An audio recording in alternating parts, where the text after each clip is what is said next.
What about the fact that new gambling laws give Blackpool the green light to become a British Las Vegas? What do you make of that? Are you a gambler? Little bit when I go on holiday, like going in the arcade and having a little flutter. Sure. What's your favourite? I have a go on the fruit machines. Yeah. There's a good one called The Simpsons. Right. Is that your favourite? Yeah, it's quite good. Is that a tie-in with the TV show The Simpsons? Yeah. Okay. Will they make Blackpool the next Vegas? I don't think so. No, nor Can't do see I. it happening. No. You been to Blackpool? Yeah. What was it? Was it anything? It's a bit rank. Is it? It is a bit rough. Okay. Needs a lot of work doing on it. Yeah. No, that won't happen. Okay. And you're not worried about this encouraging gambling, generally? Gambling's not a vice you're concerned about? If you're a gambler, you're a gambler. Do you know what I mean? If Blackpool isn't done up, they'll go somewhere else to have a flutter. Sure. So it's not going to make any difference. Okay. No. Okay, jolly good. What do you make of the So Solid crew's Ashley Walters being jailed for 18 months? Obviously not a very good example to his young fans. He should have got more. Do you think? I had a dream about him the other night. Go on. About the group itself. Okay. I had a dream that... Were they all there? Because there's a lot of them. I couldn't remember all their faces. The feature in a dream. I had a T-shirt on. He had etc. Exactly, yeah. He had etc. Yeah. I had a T-shirt on. You had a T-shirt on? Yeah, and it said on my T-shirt, So Solid Poo. And I was walking down the street and they came towards me. And they were just about to beat me off. That's a great dream. That's amazing. That's an amazing I love dream that. for a 30-year-old. We've all had that anxiety dream. Oh my goodness! What if I meet the So Solid crew and I'm wearing a T-shirt that slags them off? Oh, I don't believe it. Yeah, yeah. So what happened? Did you get beaten up in the It was dream? one of them where I woke up. Do you know I've been telling you that I keep getting them things where you feel like you're falling? Oh, yeah. It was the same sort of thing. It's You know I'm not a real psychiatrist, don't you? You should, you know No, what I but mean? you do know a lot about a lot. Yeah, I do. Thanks very much. And, if I'm at home talking to Suzanne about something and I don't know the answer, I think, right, I'll ask Ricky that one to see him. Yeah. Thanks. But you know that, I think you might have mentioned before that apparently if you die in a dream, it means that you're dying in real life. Yeah, well, that's it. If you don't... But apparently if you get beaten up by the So Solid crew in a dream, it means you're being beaten up by them in real life. Yeah, that is true. So you probably woke up a lot of people have been your doing face. Yeah. Terrifying. Absolutely terrifying. So, yeah, lock him up for longer. Okay. And finally, what do you make of Halle Berry becoming the first black woman to win the Best Actress Oscar? Did you see her speech? Got on my nerves. Did it? I mean, it is good that she won. It's nice for anyone to win an award. Yeah. But she did go on a bit. And, I've been in that same sort of position. What? Placing an Oscar? Well, I got, what they used to do at school is, Okay. if you did a full month without being off, you got a gold certificate. Okay. And I did a month once without having a day off. And I went up and I didn't make a fuss. You didn't start crying. Got a play record, mate. Well done, then. Were you the first kid in your school to do that? I don't think anyone else got the certificate. It was only because I was never in. They tried to encourage me. It was just for you. They mounted an entire ceremony just to encourage you. Wise words there from Bella Sebastian on XFM 104.9. I'm Ricky Gervais, with me Steve Merchant. Hi, Steve. Well, I mean, it is indeed wise words, Rick. I'm worried that people are going to get out of the office now and into the sunshine, not be listening to the show. There's always the transistor radio. That's true enough. If you're heading down to the park, take it along. It is time. Keep it low, though. Don't want to irritate other people. No, I know, yeah. And if you do want to irritate him, spit on him, it's better. Exactly. And kick them and throw little rocks. Exactly. With me, Karl Pilkington. We're into this way into the second month of the education of Karl. As you know, Karl got 1 GCSE in history and E, and we've been cramming, haven't we? Oh, Rick, before you mention that, can I just say something?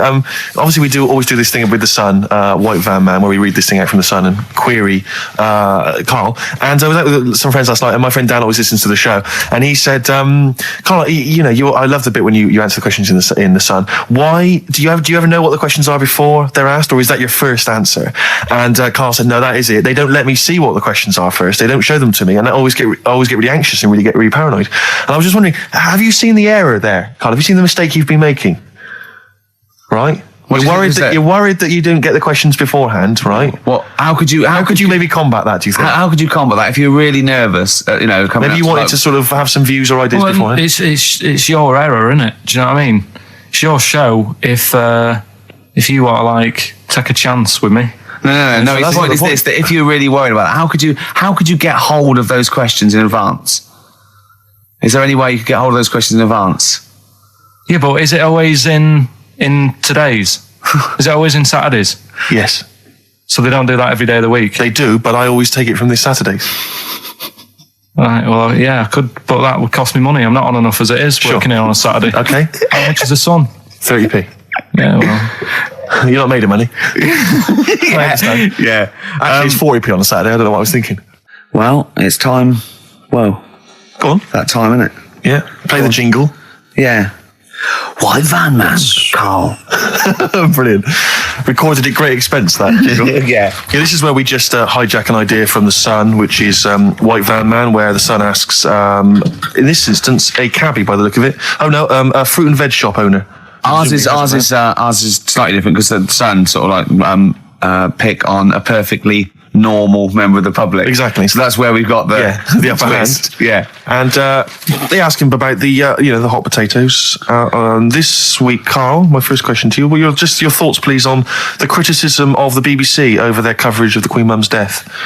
What do you make of this? You're aware of all the criticism that Peter Sissons asked some probing questions? No, I thought it wore was a burgundy tie. I thought that's it. Yeah, he just had it didn't show respect. He just had a burgundy tie on. See, that's not really not showing respect, is it? No, it's not. You know, you show your respect by sort of doing the news on it, giving her a bit of coverage and showing, what, publicity. What a good woman she was or whatever. Yeah. And then you move on to sport news or whatever. Do you know what I mean? Yeah, I totally agree. I don't like the way everything's morbid. I was thinking about it. It's like, the way in birthday cards and that, people always put funny things in them. I think you should save things like that for funerals, for like funeral cards and that, and try and cheer people up at times when they're low. Do you know what I mean? Because on your birthday, you're quite happy anyway, so you don't need someone putting a funny comment in a card. I think, when you send a card... What would you suggest? Well, Whoopee cushion, but on the vicar's chair. How would you liven up the funeral? Just little things in the card. I mean, you're just writing stuff like, well, at least you're still alive or whatever. So as you're giving the eulogy... that'd be good. So supposing someone's husband's killed in a car crash, you go around with some flowers and a little card, and it says, at least you're still alive. Well, maybe something funnier than that. Well, maybe like if you got up to give the eulogy during a funeral, just wear a pair of comedy tits. Yeah, or those glasses that are eyes on sort of springs. But why has everyone got to be so sad about someone dying? No, what annoys me is that when you see the people on television, they sort of members of the public, and they're crying about the Queen Mother, who was sad when anyone dies, sad when anyone nan dies. She was 102, and it's sort of like I think they should cry. Well, there's a picture in the paper today. I don't understand it. There's a picture in the paper today of various people who were lining the funeral kind of route yesterday, and there's a picture of a very young child, maybe sort of 5 or 6, on the arms of her dad, and her head bowed, and it says a young girl there weeps for the Queen Mother. And I was looking at it, and you can tell she's just tired.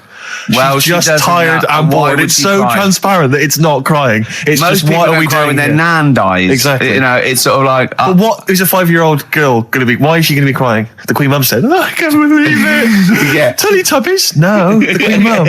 Oh, not the tweenies. No, it's all in a minute. Yeah. It's like, oh dear. I mean, I know. I'm sure, I don't know much about her. I don't know if she was a great woman. And obviously, it's always sad when someone dies. But it's interesting that there was a lot of tourists in that long line of people that are now queuing for hours upon hours to see her dying in state. Because it's clearly just people who want to be a part of history. Must be gutting if you're over from Sweden and you find out that the Queen Mum's died. Oh, you must be devastated. You probably don't want to carry on with your visit. Exactly. Really. Okay, listen, Carl. I think we've covered that. What do you make of what do you make of the first genetically modified baby? Oh. Are you worried about this? Do you know what did they do? What? Let me see what it says here. Isn't it just choosing the eye colour? Well, this is the concern, isn't it? That in the future you'll be able to decide whether it's a boy or a girl, how intelligent it is, what it looks like, is it handsome, is it ugly? Obviously, no one will choose an ugly baby, and so on and so on and so on. And so it means that where will it lead? Where will it end, Carl? Are you concerned? I've thought about this a lot. What will us three look like in the future if they're being, genetically modified beautiful people? What will we be like? How will we be considered in society? True, yeah. But we've talked about this before, haven't we? About the cloning thing. Yeah, that's a bit weird. Yeah. But I don't think it matters, because at the end of the day, right, you might look like some other kid, but it's the way you're brought up that will change your features and the way you are, your personality. If you lie, you get a long nose, don't you? Well, no, but listen, right, because I remember when we, I was growing up on this estate. This is going to be good. No, it's not. It's just an example of how this doesn't work. So we don't need to worry, sort of thing. Sure. Right? Okay. So I'm growing up on this estate, and there was this woman about 4 houses down, right, who's a bit rough. All right. Didn't fancy her. Oh God, no. right? But she had a Why? baby. Well, tell me about her first. I'm interested in this woman. Why was she? It was a very... So like being a man in a dress. I mean, I didn't grow up in a posh house or anything. And I'm not saying that if you live in a bit of a rough house, you're a bad person. What does she look like? But anyone can Tattoos? clean up. Look like Tony Green with a fag on. They didn't clean up much, right? Oh. Which, even if you've not got a lot of money, you can still try and make the place look nice. Yeah. Right? But she didn't. And a kid used to take a horse into the house. Sorry. Whoa, Neddy. What do you mean a kid used to take a horse into the house? Where did he get a horse? Must have nicked it from somewhere. Must have done. You've seen a horse in it? No. What, is that from outside the saloon round the corner? Yeah, was it just tied up with a bit of lettuce? Right? Oh, that's great. Did Big Jake come looking for it? I'd been out. Oh. So let me get this. This was before the lynching stopped or after? Where did he get a horse from? What do you mean he must have nicked it? His mum said, where'd you get that from? I bought it. All right then. But keep it out the kitchen. I don't want you going Catlin rustling. Where did he get a horse from, Carl? And how long did he have it for? Was he leading it or riding it? Mum, open the door. I can't stop. I can't stop it. Open the patio door as well. Looks like we got us a runaway. What do you mean? I don't know, but the thing is, they couldn't afford to buy one because they're not cheap. So I'm just guessing. Maybe that's wrong of me. But I think... He had a horse? Yeah, right. So that's why the family didn't have any money. They'd spend it on the horse. No, I don't think, that's what I'm saying. I don't think they would have bought it. So anyway... Yeah, it's wise to whisper, Carl, in case they're listening. Yeah. And they could be in the room next door. It's not buying it, it's keeping it as well. Oh, so I was like in the car with my dad coming into the avenue, and you used to have to drive down it to turn round. And you know, sort of go back to our house. You had the traditional method of transport. Yeah. And the horse was in the lounge. Reading a paper. Just like walking around. Oh God! What? And when I was doing, I tried to earn myself some money once by flogging little flowers in plastic cups. What? This is genius. It just keeps coming. What do you mean you're trying to flog little flowers? What do you mean? Wait. Let's play a record. Let's play a record and come back to this, because it's always going to just unravel and unravel. It's going to go for hours. Let's play a track, deeper Carl. and deeper. It's like an onion, isn't it? We've created a whole world here where there's a man living with a horse. Just walking around the lounge. I come from the West Country. I've never heard anything like that. I just think of a big sort of like orange carpet, and it's got a rediffusion telly, and this horse going, I'm fed up in here. Exactly. This is really... I am not taking the rubbish out again. Yeah.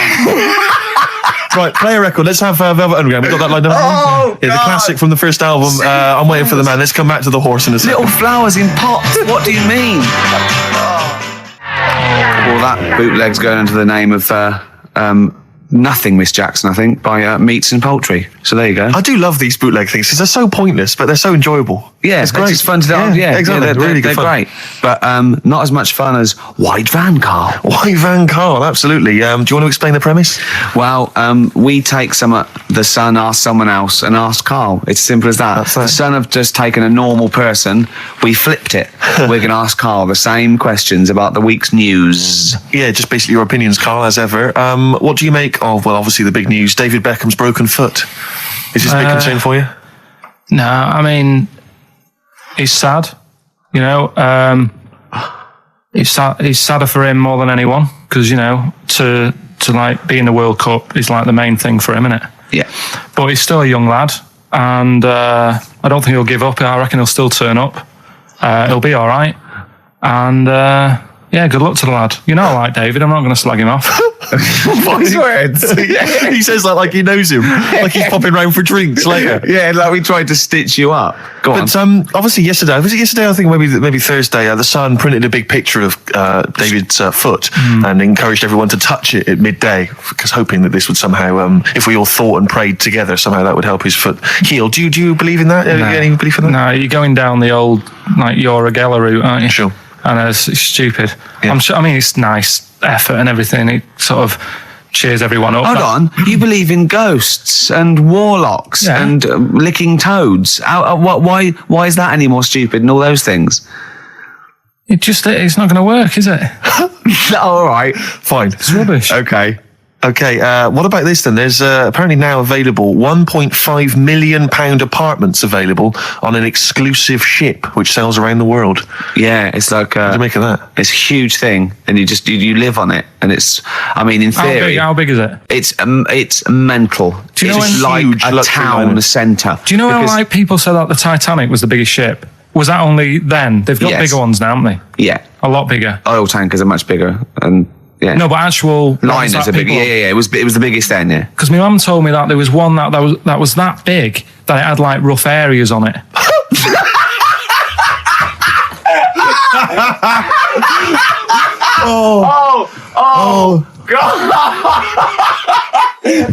Don't go starboard. Oh God! No, but do you know what I mean? Right. It was like we're thinking of moving. We're seeing Yeah. the captain. We're thinking of moving to a nicer area. Oh yeah. I've heard they're very rough in aft. Oh God! Oh, that's They steal your fantastic. tyres. A ship's so big there was rough areas. Oh, how big is this one that you're talking about? Well, I don't know. It doesn't give me the specifications here, but they're huge. They're huge. In theory, I mean, it's that thing with it's obviously marketing, but they're going to solve the overpopulation crisis, where soon we'll all just be floating around the sea. Yeah, But yeah, I can see that because I mean, think about it, right? I've been talking to Ricky about it. I was hoping to buy somewhere in London, but there is no way in this world that I can afford it, right? And you look at all the wasted space, like with the Thames. All it's doing is like collecting crisp packets and stuff and Coke cans, and people have to clean it up. Whereas if you got a load of boats on there, yeah, problem perfect. solved. Yeah. Would you live on a problem boat? solved. What's his name did it, didn't he? What's that program? Is it Bergerac? Noah. Oh, Bergerac. There was one where he lived on a boat. I think it's quite. That was a Nine or shoestring. something? Yeah, I'd give it a go anyway. Noah. I'd like to see you living in the air, maybe in a giant hot air balloon. Yeah, all right. But no, the boat thing, because it is going to get bad as well, isn't it? They're saying that the water's melting or whatever. The water's melting. The ice is melting. Yeah. And there's going to be more polar ice. water and less land. So in Yeah. the future, it's probably going to be the way we're going to be living, isn't it? Have you seen that film Waterworld? Nah, I don't fancy it. Because Is that what happens? that sort of predicts that. Yeah. What, are they saying that the ice thing is Exactly. melt? Yeah. But at the same time, I was thinking about this a couple of weeks ago. If you get, I think I read that like a big chunk of ice fell off one of the ice, what do you call them? Caps. Ice caps. Something like that. I think they said it's the size of the Empire State Building or something. Right. It snapped off and went into the water and it's melted. And they said, oh, it's bad news, that something that size is melting. But the way I look at it, if something that size falls into the water, it's like a big ice cube and it's going to freeze it up again. Are you with me? Not really, Carl. Go on. Right, you get a giant ice cube, the size of the Empire State Building, Yeah. stick it in the water, it's going to make that, it's going to stick back on again, isn't it? Well, It's no, gonna stick back only on if it again. freezes up again. Yeah, well, do it you will mean it's freeze up. The well, it water's going to won't, get cold again because you've just put a giant ice cube in the water. So when you put an ice cube in a drink, the drink doesn't freeze, does it? No, the because ice it's not. melts. If you put one the size of an Empire State Building in your glass of Jack Daniels, it's going to make it freezing.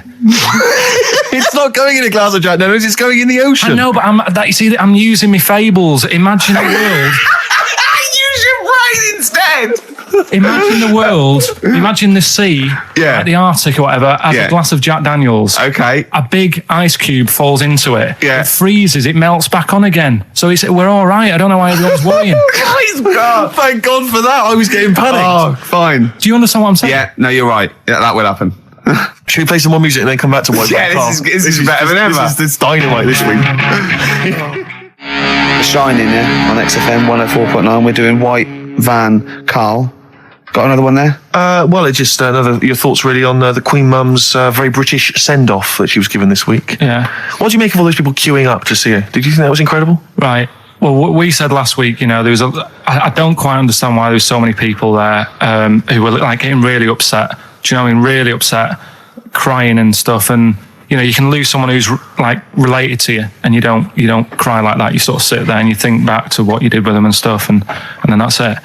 But the queue thing, wasn't it like miles long and stuff? Yeah. It was, yeah. Right. I was sat watching this with Sue. 12 hours queuing. Yeah. It never got to And- 12 hours. It did, but It that was did. the estimated time. No, but how long is a queue when they're just like, walking along? Think how far you can sort of like stagger in 12 hours. Incredible. It's been ridiculous. Yeah. But again, if they want to do that, it's their time and that, isn't it? And it was at the weekend, so they could have. It's not as if they got out of work to do it. No. I mean, they used their own time, so good on them. But I thought, right, what they could have done. Remember when I studied Che Guevara? Yep. Yeah. Right. And don't be offended by this. It was just an idea because they did it with Che Guevara. Remember when they cut him up? Yes, they cut him up. Yeah. What was the reason for cutting him up? Well, they cut up Che in order to try and. You told us that they were going to send bits of his body to Fidel Castro and various other people, wasn't that right? As a warning, wasn't it, though, to all the people like one to. Yeah, my understanding was that they cut him up in order to so they could bury him in different places, so that there'd be no shrine, there'd be not one place that you could go to in order to sort of make him into a martyr. A little bit like that. I've like I can vaguely see where this is going. 6 cues, and it's like number 1. You can, go and pay respect to her head or whatever. Oh, God. No, but I just was thinking the way of speeding it up. I'm not having a go. I'm not, because they haven't done it, so it doesn't matter. God. But they did it with Che Guevara. Yeah. Everybody would have felt like they've got close to her. And it would have speeded it up. No, I mean, I can understand. Can I just say that genuinely, Karl is not being disrespectful here. This is his best idea to cut down the queues. So don't phone in. He's not suggesting we should have done this. He genuinely is.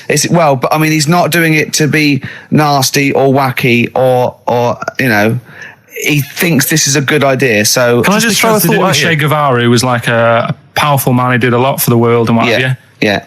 And have you heard that? I feel slightly responsible for this because have you heard of the quote, a little knowledge is a dangerous thing? Yeah. Okay. Steve, next one. No, just a very quick question. I can understand those that have queued for 12 hours to see the head. I'd be a little bit annoyed if I got there to find a toe. I'll tell you what, though. I'll tell you what they could do without chopping her up. They could put about 9 queues. Each could see each hip she had.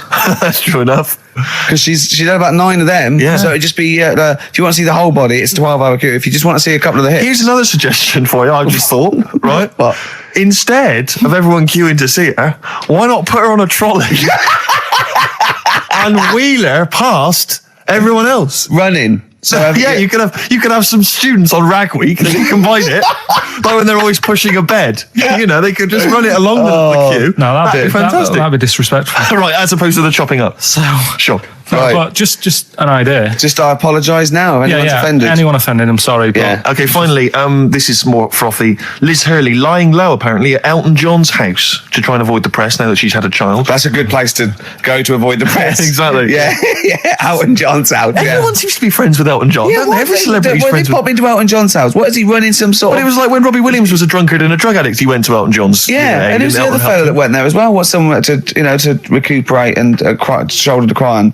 Is he giving out false passports? I don't know if people have seen his history. He's not the man of, I know he's cleaned himself up now, but, maybe that's it. Maybe he's got this kind of insight into how to deal with celebrity.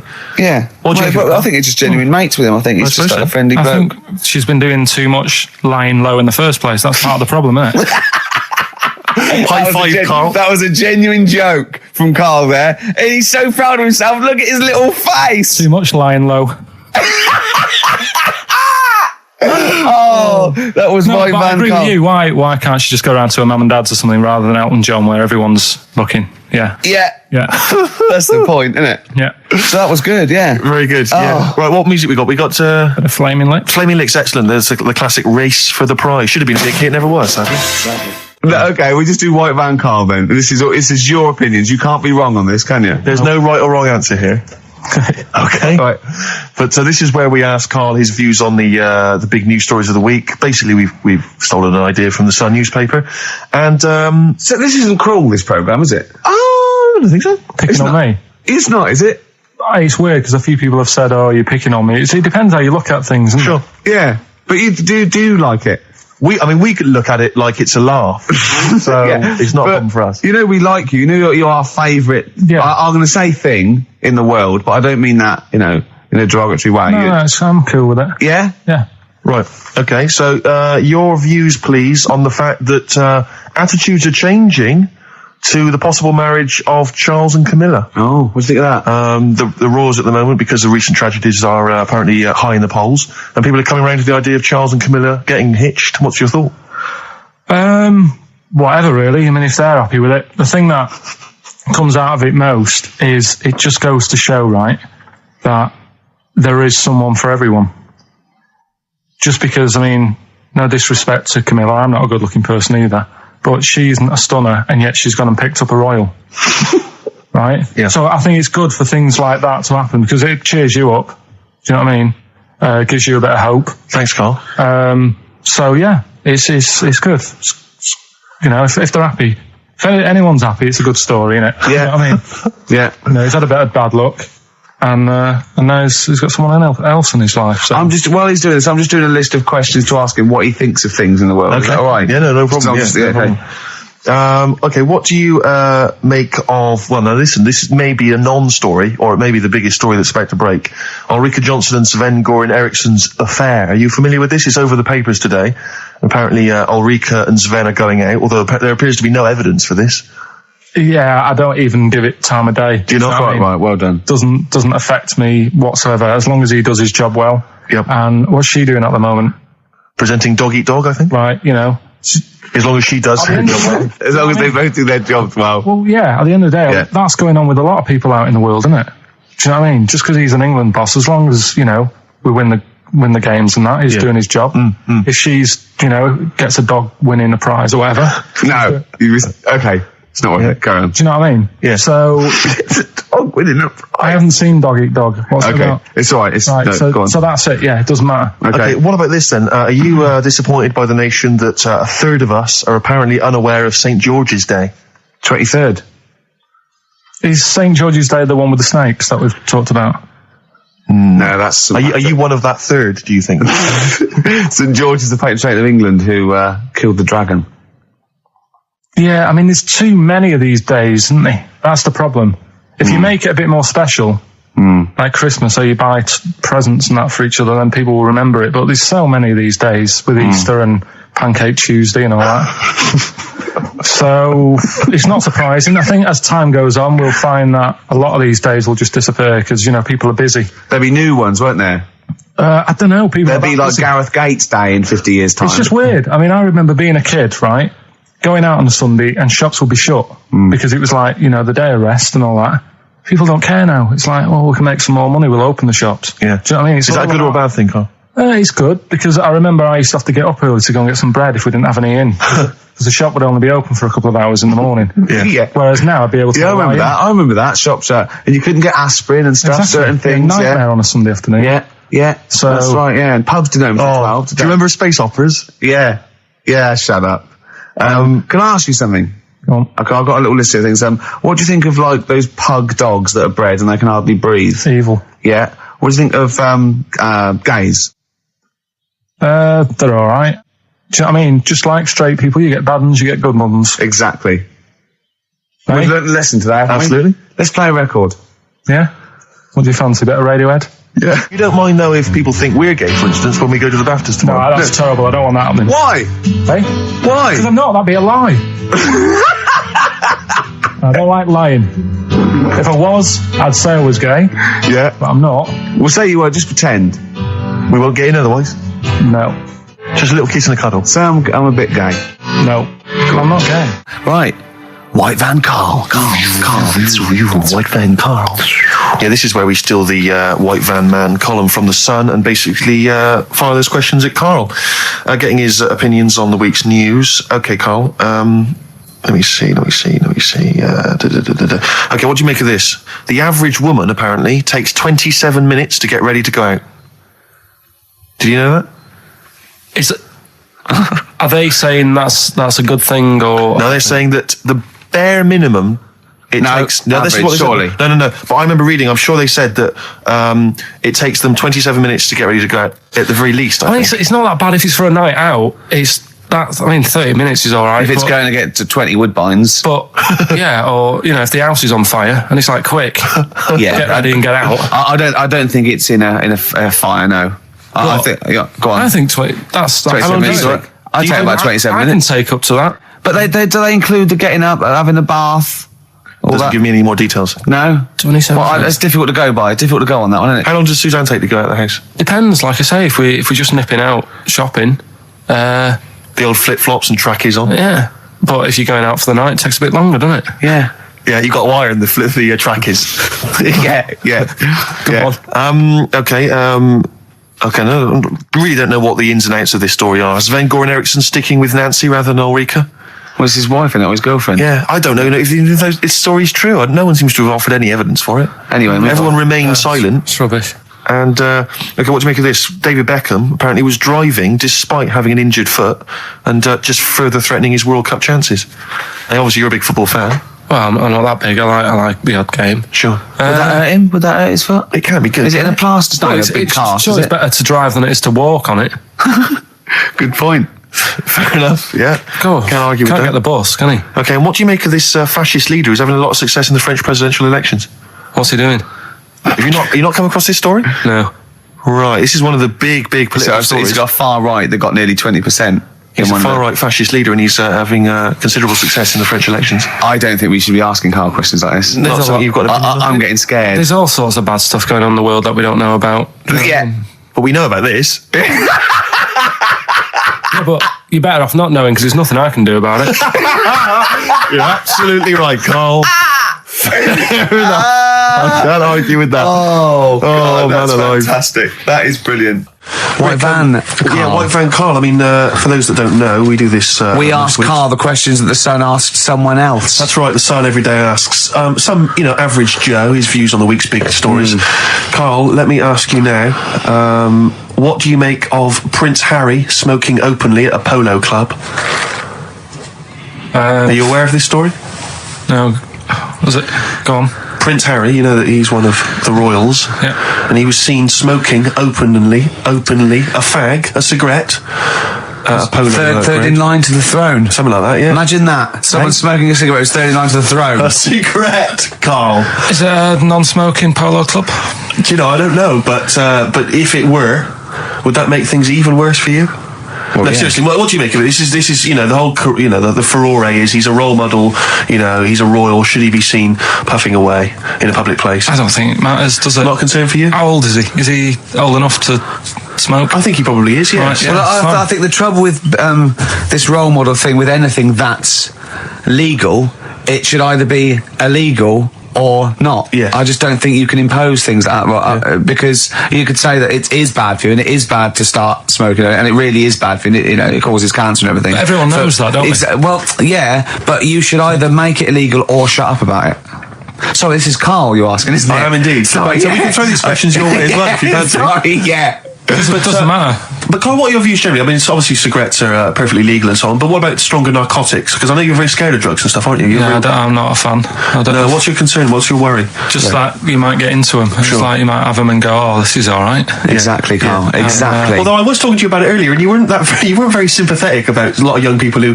have perhaps gone to crack or smack. You didn't you describe it as their own fault? Sometimes it is, isn't it? Yeah. I mean, I could have turned to it where I grew up, but I said, well, don't want to do that. It's not good for you. Sure. And I avoided it. You turn to ghosts. So you've got no sympathy for anyone who's a drug addict. It's their own fault. It depends, doesn't it? Sure. Do you know what I mean? You can be an addict if, I don't know, something. I'm trying to think of a nice way that Well, you most might people end up. start on stuff like that because something really traumatic's happened to them. Very few people go out for a laugh one night and go, let's all try it. Sure. So, but yeah. Just say no, I suppose, is the Just say attitude no. in the end. Listen to the cast of Grange Hill. Now, this will scare you. Now, Carl, you will be a little bit unnerved about this. Have you seen the film Jurassic Park? Yeah. You know what happened there? Well, according to the Sun here, it says scientists are planning to clone mammoths for a theme park. Look at his face. Look at that. He looks like a dog caught in the headlights of a car. He's terrified. I love Carl. He sprung to attention Carl. there. Is that the best news you could have? Man moths.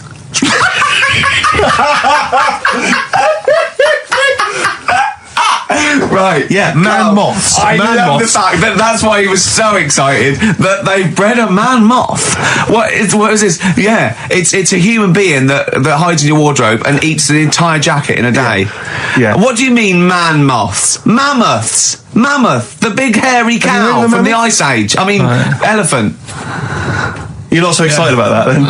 You can take or leave bringing back mammoths to life, but a man moth... A man moth is a different matter. Oh. If we'd have never brought that up, he'd have gone and told someone now, they've bred an half man, half moth. This is how things start. This is what we mean when you hear these ghost stories. Are you slightly deaf? Is that it? When you hear these stories, you're slightly deaf, and his head was in the basket, and he went, count how many times I blink. Is it... Carl, is English your first language? Are you actually foreign? Is that the thing? Yeah. Should we speak when we say slower? foreign, we mean not of this planet. Yeah. Should we speak slower? Would that be a help to you? No, go on. Next What do you make of that? Do you think that's good? To bring back mammoths? Prehistoric animals. These giant elephants. They're slow, aren't they? It's not as if they're going to like get out and run fast and they can't capture them. They'd probably be a fence, to be honest, Carl. They'd probably be a fence. No, but you're asking it as if like, it could all go wrong, but it couldn't, could it? Well, really? but the point was about Jurassic Park is they thought it wouldn't go wrong. They thought they had it all under control. Have you learned nothing from Jurassic Park, Carl? Dinosaurs would say, think about it before you do it. But with a hairy elephant, it's not going to... It's not a concern for you. Would you go along to see him? Would you be interested in that? If it was in the area. He's great, isn't he? I'd love a queue. Nothing right? impresses No, him. but what I'd like to do is Carl sitting like Yoda in a little cave, and I'd just like to see people like Tony Blair and Stephen Hawking in a queue, and they go and say, "Carl, got a bit of a problem." And thinking of cloning a man and a moth. Problem? Not an issue. No, if I'm in the area, I might cruise around and have a look at it. Otherwise, just don't send it near my clothes. Oh, that's fantastic. So it's just for a second. As the words "man moth" came into your head, how excited were you? I mean, were you both terrified and excited? For the moment when you thought that they'd cloned a man and a moth? I pictured... what kind of face did he have? Did he have the moth's head or was it a man's head? Just a little man head. Right, what was his face? What did it look like? He just was like a bit shocked. Perplexed, yeah. It was like he'd been grafted onto the body of a moth without his consent. And when he was asleep, he'd woken up. He just went in to have a goiter removed, and they said, "We've replaced your goiter with the body of a giant moth." Yeah, is that all right, Mr. Jenkins? So he had the head of a little. Was it a little boy or a man? Little man. Right. Okay. And he's just bumping into a lamp. Just bumping into a lamp. If you went into hospital and they'd done something, what's the worst thing they do? Right? What would you rather have done? You wake up and you've got lobster claws for hands. Right. You wake up and you've got duck's feet. Or you wake up and you've got one horn coming out of your head. The worst thing. Yeah. Probably the horn coming out of my head. Why? Get in the way. That'd be useful, wouldn't it, in fights and stuff? And for like parties, people would make I suppose the lobster claws would also be quite handy there. Definitely. That's all right. So have you got a competition that you can regale us with, Claire? Because obviously Carl provides a lot on this show. Hold on. We could do White Van Claire. White Van Claire? Yeah. Are you familiar with this? We ask you questions, topical questions, just getting your opinion really on the week's news. Okay, yeah. It's on the spot. If you look forward to that. But I'm a little bit, A little bit simple? That's fine. Just a little bit, What? I always sit on the fence. Oh, right. Well, don't sit on the fence. You see, the worst thing there was she was saying I'm a little bit like, liberal or undecided, and you went simple. Yeah. You assumed. I didn't know. I thought I'm a little bit, coked up? I don't know. Who knows? It's Sturgis. Anything could be possible.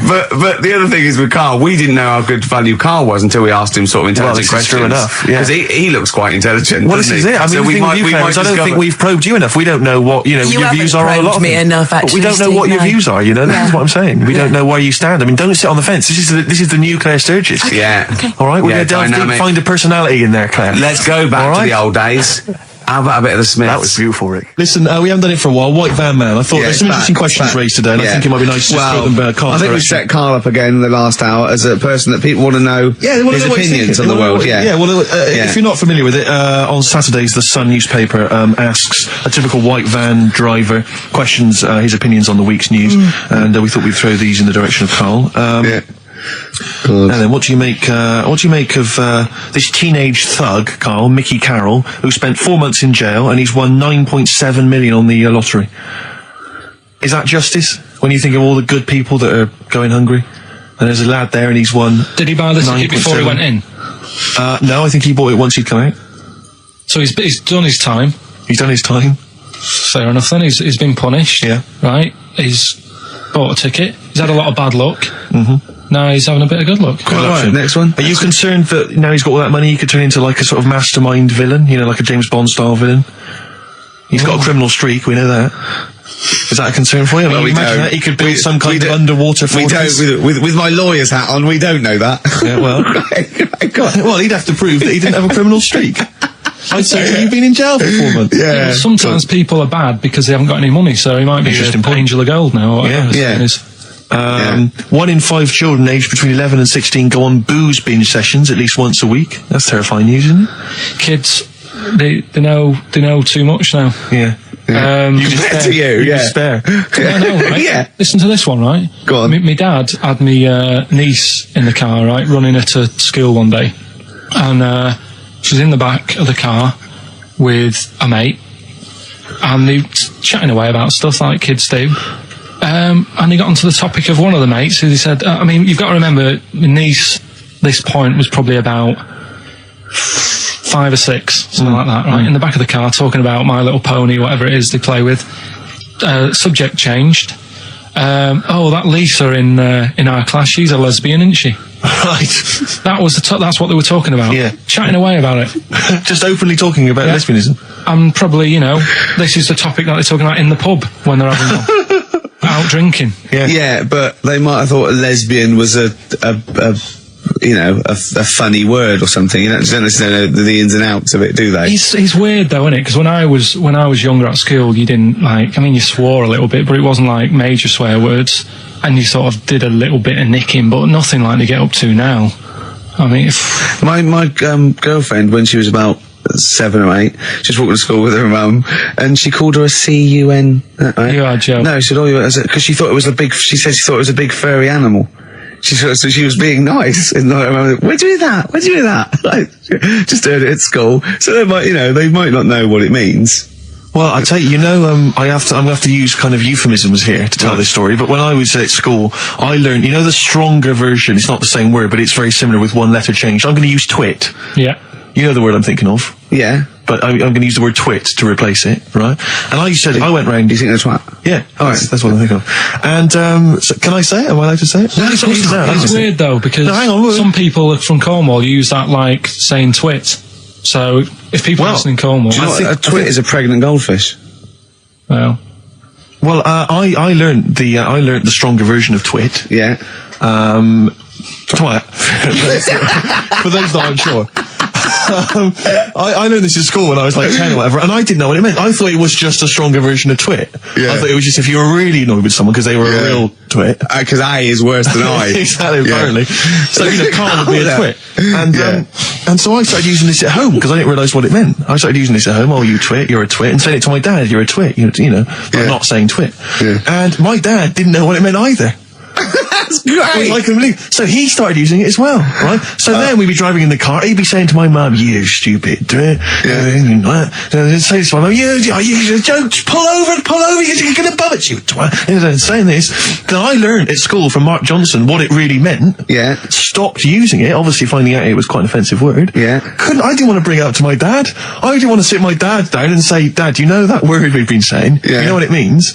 So now, to this day, I've never brought it out with him. So we'll be driving.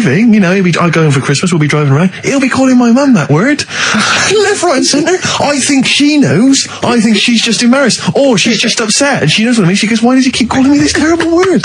But he's the only one, I think, in our family who doesn't know what it means. No one's got the guts to say. I don't know whether I should tell him this Christmas. Oh, what a twat. I know. It's a long time since we've had any white van, Carl. For those that don't remember this particular hot feature, we basically ask Carl some of the questions that are asked of a white van driver in the Sun. They always have this on Saturday afternoons. Anyway, here's the first one. They're not fascinating, Carl, but I'm just interested on your take, really. Yeah. What do you make of Cilla Black quitting Blind Date after her husband sent a message from beyond the grave? Are you familiar with this story? I didn't know that. What's that? She went to see a medium, and supposedly her husband passed on information through the medium, which was incredibly vague, but persuaded her to quit live on air. Well, it's about time, isn't it? If even dead people are saying, enough's enough. Well, I'll tell you what, though, talking about ghosts and that, do you know how I'm into them? Yeah. Right? How weird do you think this is, right? Well, it's not true. Before you say it, play a record. No, go on. Go on. Right, it's this woman. I don't even know if it's ghost, really. It's just a bit weird. Yeah, sure. There's this woman, and she's not a woman, she's a kid. Sure. Okay. She's walking down like a street in her area. It's a nice day and everything. Everything's normal. She's walking down, and a woman comes up, cycling past, right?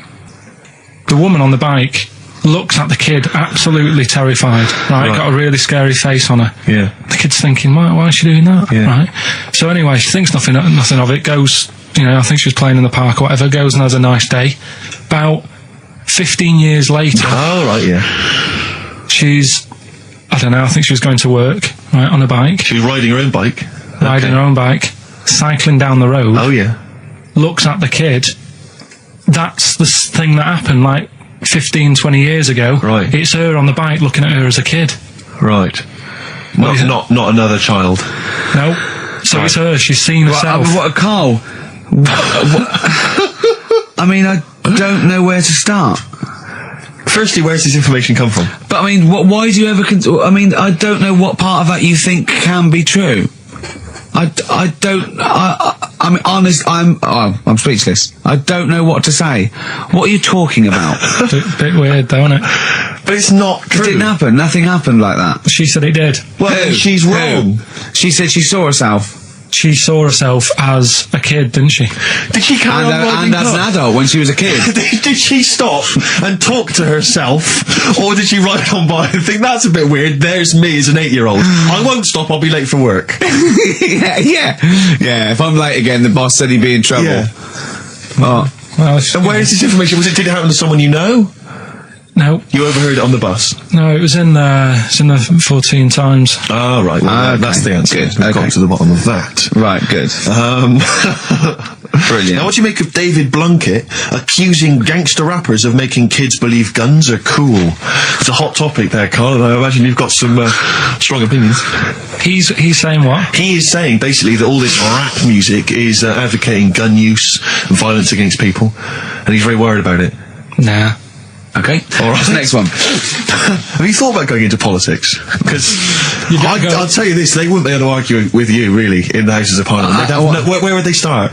Yeah. My fellow is an idiot. Yeah. No, but violence has always been about, isn't it? Like cowboys and Indians, they didn't have PlayStations and Tupac then, and there was still violence. What do you mean? In the Wild West? Yeah.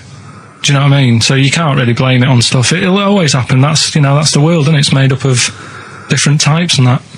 Again, he's right. Again, he's sort of right in a way, in his innocence, in his buffoonery. I didn't hear what he said. He just said there's always been violence. You know what I mean? It's sort Even, of like, dinosaurs, look at them. They cause a lot and of then he trouble. went too far and made himself sound like a fool again. But I'm just saying, it's always happened, it always will. Yeah. Don't try and change it. Yeah, just chill out is what you're saying. Do you know what we should do? We should all get on our bike, go and find ourselves when we're little, and go, be careful what you do in life. We've had a lot of emails saying, could you bring back White Van Karl? Oh, yeah. Which is that section of the show where we ask the questions that the Sun asks Someone various else. random punters of Karl. But sadly, recently, they've got very politicised and very kind of, basically a little bit depressing. So there's not really anything appropriate. But I have trawled the papers looking for other questions posed in other sections of the Sun. Good idea. I was just looking here at the Dear Deirdre section, which is the sort of problem page. I don't know what your views are on this. I'd love to see Karl. Oh, God, can we get him a job? Just ask. Oh, my God, that would be amazing. Right? Well, here's one. I'd like to see your view on this, Karl. I'm a happily married 42-year-old woman with 4 kids, yet I've developed a huge crush on pop star Darius Dinesh. Yeah. It sent my hormone levels through the roof, and last night I woke my husband up at 4 a.m. for sex. We've been married for 20 years and he can't believe his luck. Recently I've been having... I want to go to I'll stop you there. Why are you telling me? Wait Right, carry on. Sorry. Recently, I've been having erotic thoughts about Darius morning, noon and night. I haven't felt like this since I was a teenager and mad about Donny Osmond. My husband is amazed at the change in me. We had sex twice last night and again this morning. Again, why are you telling me this? Yeah, go on. He's just boasting. This is not a problem. It's not a problem. What's the problem? No problem, just wanted to tell someone. Thanks very much. I watched Darius on TV last night, and when my husband came home, I dragged him into the kitchen and we made mad, passionate love. Right, they did it then, twice last night, once this morning. That's 4 times. Five times she's mentioned it so far. Yeah. She's doing alright. My husband, this is a great bit. My husband thinks it might be his new moustache. Or that I'm going through the menopause, but I know You were thinking of growing a moustache? I was Do you thinking think of it would growing a change it like moustache. with the ladies? I love the idea that's what he thinks it is. He's telling his mates in the pub. You should grow one of these. The old Tom Selleck. 5 times in the last 24 hours. Hooray for sexy Darius. So, what do you make of that then? What are your views on that? Hold on though, if that bloke is reading that paper, that narrows it down It's a gotta bit. be, yeah. Who else did he know? His wife likes Darius, he's had sex 5 times that night, and he grew a new moustache. He's thinking, I wonder if that's me. Maureen. Yeah, go on. But what's your concern? Because I'll tell you what her problem is. She's worried that, the reason that she's now kind of overly excited and she's having this great sex with her husband is because she's actually fantasizing about someone completely different, younger. She's having these wayward thoughts, isn't she? She's a bit concerned about that. What's your concern? What are your thoughts? I reckon she's going to start shoplifting soon and coming out in hot flushes. Go on. Just, they're both happy, aren't they? He's getting what he wants. She's happy. I'd say, yeah, whatever, get on with it. Do you think that she should confess? She wants to be honest with him. I wouldn't, because not that many fellas like Darius. Right. So, if you're sort of thinking, oh, she'd rather have him than me, I don't What do you think Darius would think of this? He'd probably be happy with that. I mean, What would you do if you got loads of phone calls, right, from women going, Carl, whenever you're on the radio, I just have to do it. I just have to do it. Your voice makes me... I say, right, well, it's alright. I'd be happy with that. Would you? Yeah. I mean, just in case anyone is doing that. What would you do to sort of like egg them on a little bit to help them out? What do you think? What sexy things would you say? What do you think is your quality? What do you think people would find, pretty horny about you? Is it your sort of mank wine? Do you think that? Just say this, London shit, innit? I say that, but London, it's not that good, is it? I think you've done it there. So that's say something quite sort of sexy though. Say something like, well, I love to love you. Say something sexy. Say that. No, say something sexy. Suze answers to me, do you love me? I go, yeah, you're alright.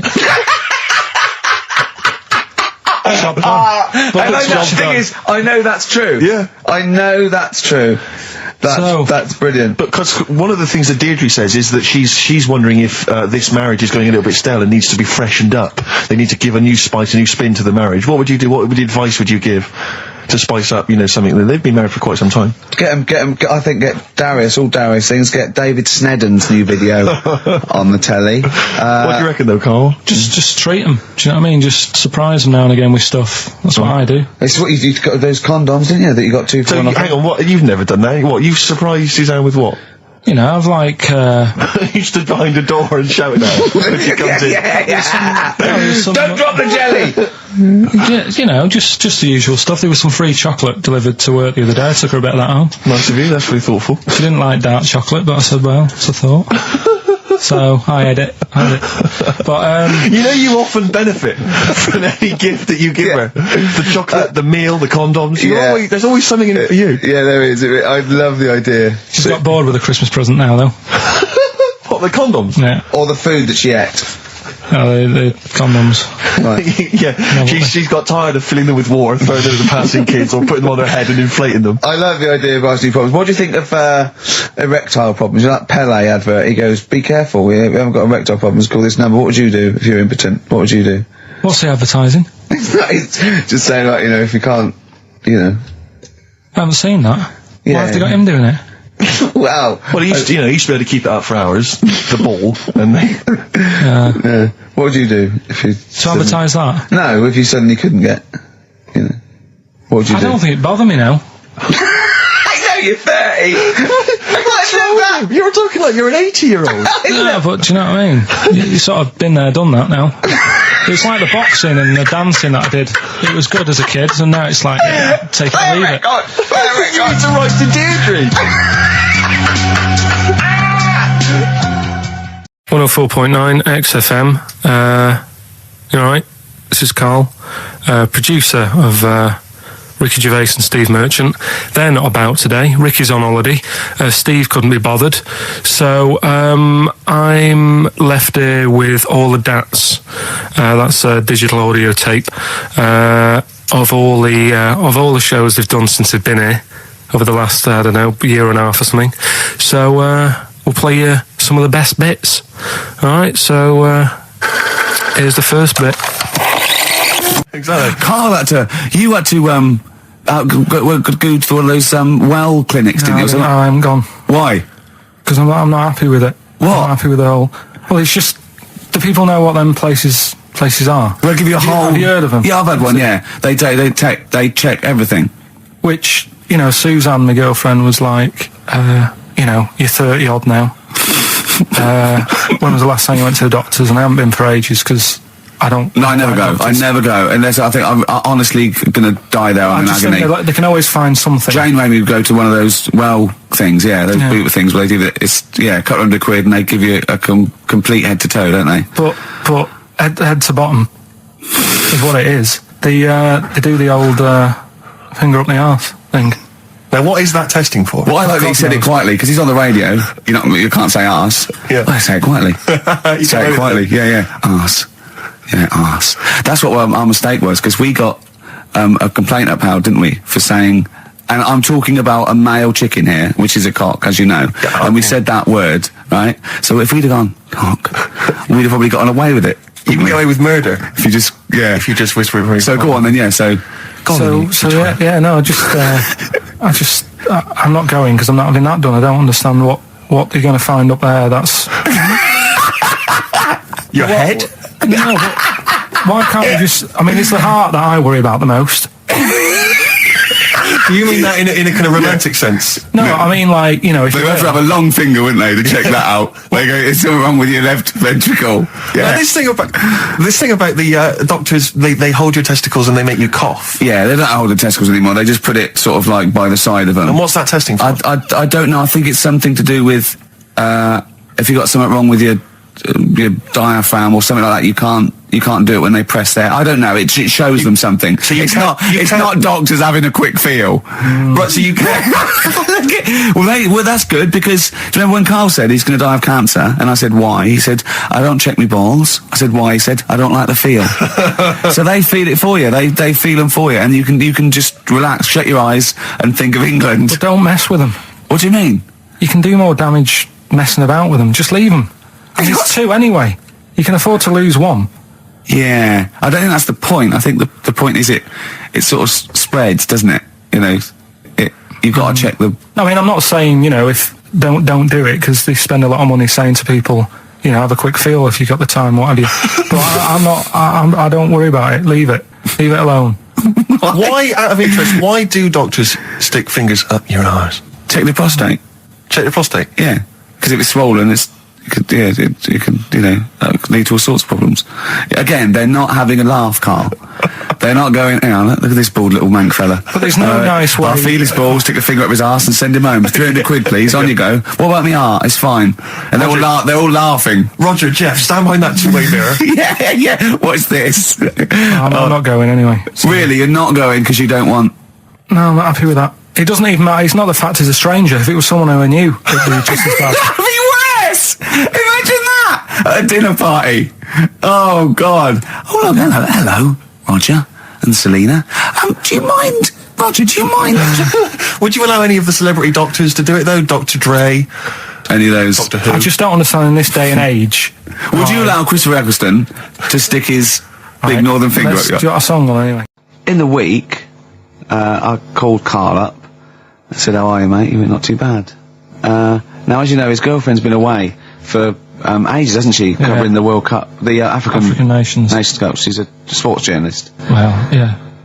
All right. Okay. I love the fact you're thinking, what does that mean? Like, well, she's not much of a journalist, Rick, to be honest. I've read some of her stuff. No, but she's not on air. She does stuff, you know. Yeah. Behind the scenes. Yeah. Sure. A lot of journalists do. You always want to make clear that you're not going out with Kate Adie. That's what you want to make clear, isn't it? Yeah.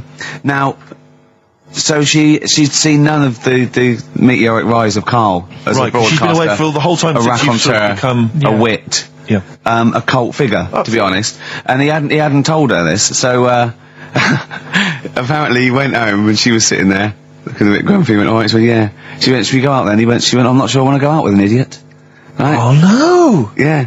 And she went, Loch Ness Monster. Why don't you just think, of course the Loch Ness Monster lives in Loch Ness. And she was giving a bit of a hard time. And she went, that's why I didn't tell her. I didn't tell her really. Same thing happened when I was at school and I had to play drums in Little Donkey. I didn't tell my parents, right? But my dad turned up anyway. And what happened? He, How old were you, Carl? well, it was the school that I used to go to. Oh yeah. Like, You went. Well, you used to go to the school you used to go to. No, but what I mean is, I didn't go to secondary, did I? So I missed a lot of that. Sure. But primary, I liked. Oh, it was okay. all colouring in and stuff. Yep. And it was a Christmas play, and I managed to get a part in it. And, Did you audition? got a part in it, and I should have been playing the drums to the one about Kings. We Three Kings. Yeah. I was meant to be doing that, but Little Donkey came on, and it was one of those. What do you mean came on? That was like next up on the next song. Right. And it's one of them songs that you can't help sort of Tapping along to. Yeah. Do you know, like if I was to go Yeah, you'd have to finish it with. yeah. Do you know that they actually send that into space? Do they?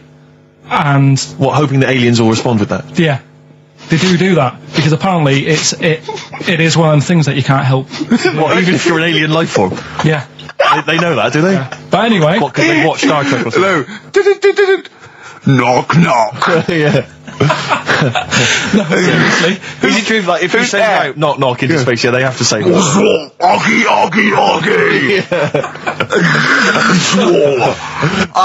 That is great. Seriously. Hold on, what's something out there? What's a little green fellow? That is great. Yeah, so anyway, That is Little Donkey is like one of them tunes that you can't, and I was there and I had the drumstick and I thought, oh god, The drumstick. I could feel myself, and anyway, just wanting to do it, yeah. I started going along and playing Little Donkey, which I wasn't meant to do, but it went down such a storm.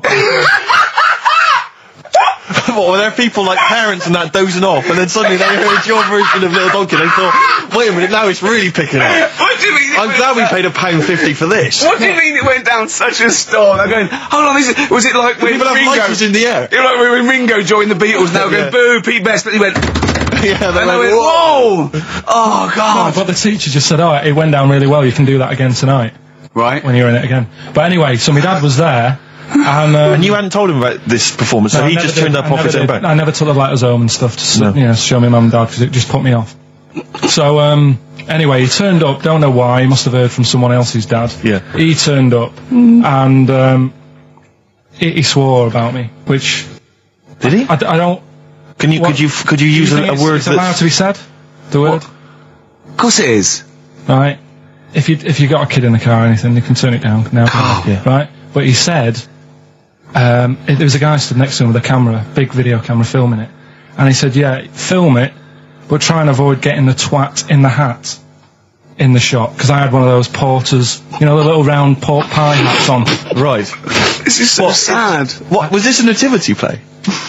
It was about Jesus and stuff. Yeah, well, there was a porter there helping him with his bags. Of course there was, I forgot. I mean, Mary and What, Joseph, managing the they got stable? there. Yeah, because it was the whole, because the inn was full. Yeah. But I think the porter doubled up with the inn and the stable. Right, that was nice. So of he him. He carried bags over, yeah. Yeah, no, so yeah. You're right though. I don't know why I was wearing one of them, but I was. And And your father said that, and how did you know your father said that? Did you he told hear me it? about it later. Oh, he told you about it later? Yeah, I was talking about stuff I'd done at school, and he said, "Oh God, remember that?" And I spoke to him the other day about it, Right. and yeah, Oh, God. shame. So that was the end of your sort of drumming career, really? Because it could have been, I mean, the audience loved it the night before. Yeah. You could have, like, been, who knows, a whole new world for you. Yeah, Have you done any stuff? I've never drummed. I wish I had, man. that is That's a movie story, but... is that, and that's why you don't tell, your mum and dad don't know you on the radio, do they they? think when they were down the other weekend, they had to come in here. I just said, "Oh, just go in and press the buttons." Because they could listen on Sky Digital, couldn't they? They could do. But you wouldn't want that, would you? I don't want that. No. Play a record, and I want to talk to you again a little bit about this later. Yeah. I mean, I'm a little bit concerned about your toilet discussion. Well, what exactly is your point again? I was just a bit bemused. You see, it's a tricky one. All I'm saying is, right, there I was at the pub quiz. I go to the toilet, not thinking about anything. I try to go, right? There's a little gay fella next to me. I love this little gay fella. Now, the weird thing is, there's nothing stopping him having a little glance, right? Because he's allowed in the fella's toilet. Yeah. Now, I'm not allowed to go into the woman's toilet and have a little look round. Right. So all I'm saying is, should they have another toilet area? What, for gay people? Yeah. And so this would be gay men and lesbians? Is that going to complicate things? Well, I mean, I can only assume. I mean, to what point? I'll ask you a question, right? If you're intimidated, that's a shame. But you know, most gay men aren't looking at your knob. You know that. What do you mean? I can only say that 99.9% of gay men who use a urinal standing next to what they assume is a heterosexual man aren't looking at his knob. And what they're doing then? They're emptying their bladder. No, but the thing is, I can't talk. You're saying like, you know, about would you have one toilet for lesbian women and gay fellas, right? What does that mean? Would it be mixed? Would it just be? Would it have a man on one? That's heterosexual man. One little picture of a woman on the other, and then what? What would the little icon be? A man and a woman. A man and a woman. Just having a chat. Yeah. In pink and dot But lines. you couldn't mix them, because then what would happen is you'd get people who are going, oh, I'll play up to this a bit. What, pretend to be gay? And yeah, you know, sort of grow a moustache and shave their head. And pretend to be a lesbian. Right. Yeah. So I see. So you know, people pretending to be gay so they could go in and have a look at the lesbians. Yeah. Right. So that would mean that we need 4 cubicles now, would we? Yeah, no, this is fine. 4 cubicles. So every pub How now... many toilets do we need at the Every moment? pub's now got 4 toilets. Oh, Carl, bisexuals. Yeah. Now, interesting. Bisexuals. How many toilets do we need now? Call the council. Do you use any? Huh? No. No, because they're interested in everything, aren't they? Because a little bisexual fella will be looking at your knob. Right, with them, Yeah. what you do, you just have a door, you open it, and there's one urinal there, so you can't get a queue.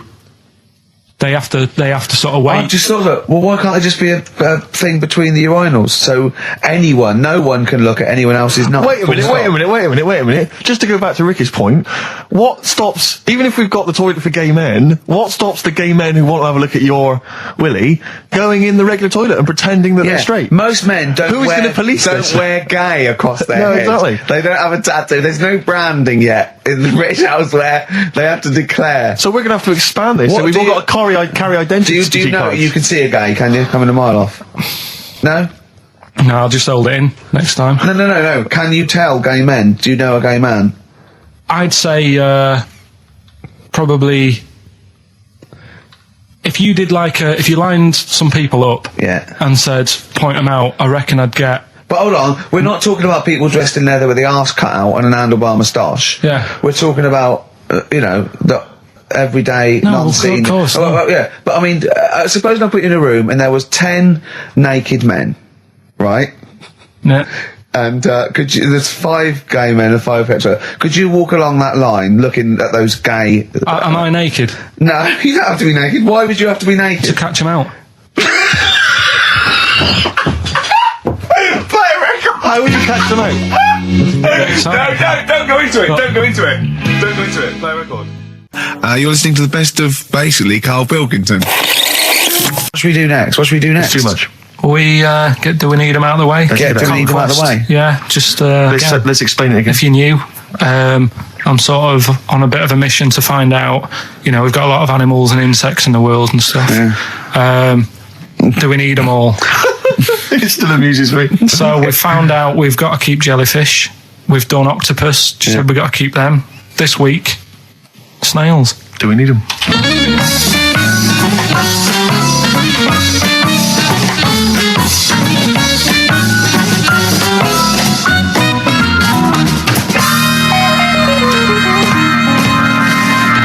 just doing some research, Uh-huh. right?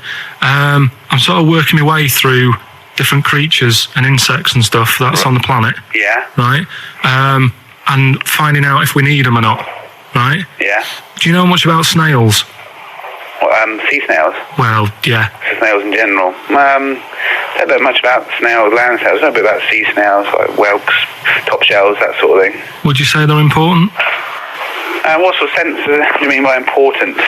Say if we had to sort of get rid of some animals and insects and that because we're running out of room. Right. Do you know what I mean? Because I'll tell you what I know about some snails. I don't know if this applies to sea snails as well. I mean, I called you today because a lot of other places are shut. Yeah. Right? So I know they like to eat stamps, apparently. The glue on stamps. They love it, right? Right. Apparently a lot of letters and stuff aren't getting to where they're meant to be getting because snails are crawling into letterboxes and eating the stamps. That obviously doesn't apply to the sea ones, but that's a problem they're causing. All right. Were you aware of that? No. I didn't know that. Are you glad you answered the phone today? Right. They love beer. Beer, yeah. Who doesn't? And also, I don't know if this is right, but I heard that they sleep for 13 years, or can do. Right. I wouldn't know if they can sleep for 13 years or not, but I mean, sea snails are pretty important. Yeah, they do quite a good job in the sea. They graze on algae and they provide food for other animals. I mean, you can say that about any fish. You know, any animal. Why do they exist?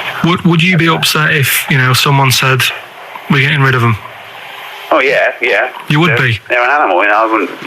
Forget being like favouritism and all that I get for them, right? There'll be other things knocking around you can sort of spend your time looking after. You'll still have a job. Don't be worrying about that. Because I'm not going to get rid of all the fish. Jellyfish need looking after, so you're safe. Yeah. But do we need them? Come on, there's loads of people saying, come on, we've got to move on through the animals, and you're holding them up saying, well, I want to keep them. Well, who's saying we need to... That just sounds a bit crazy to me. Just imagine. Do you know what I mean? And they would come to you because you're working in an aquarium, so they'd be asking for your advice. Right. And you're slowing it down. Well, they asked my advice and I'm giving it to them, so, that's what I think anyway. Yeah, but snails, I mean, like I say, they drink beer and that, What did they do apart from some food for a whelk? They were around... Their descendants are around a lot longer than we have been. Yeah, they've been around a long time, but what have they done? Well, they've survived that long, so they must be doing something pretty good. Well, apparently they sleep for 13 years, so really, even though they've been around for ages... I think that sounds a bit... I don't think they sleep for 13 years. Not all of them, just the tired ones. So, snails, do we need them? Well, yeah, I just think they've got to... Just as, it's not for us to say, do we need them or not, we can't just... So you think we should keep them? Yeah, definitely.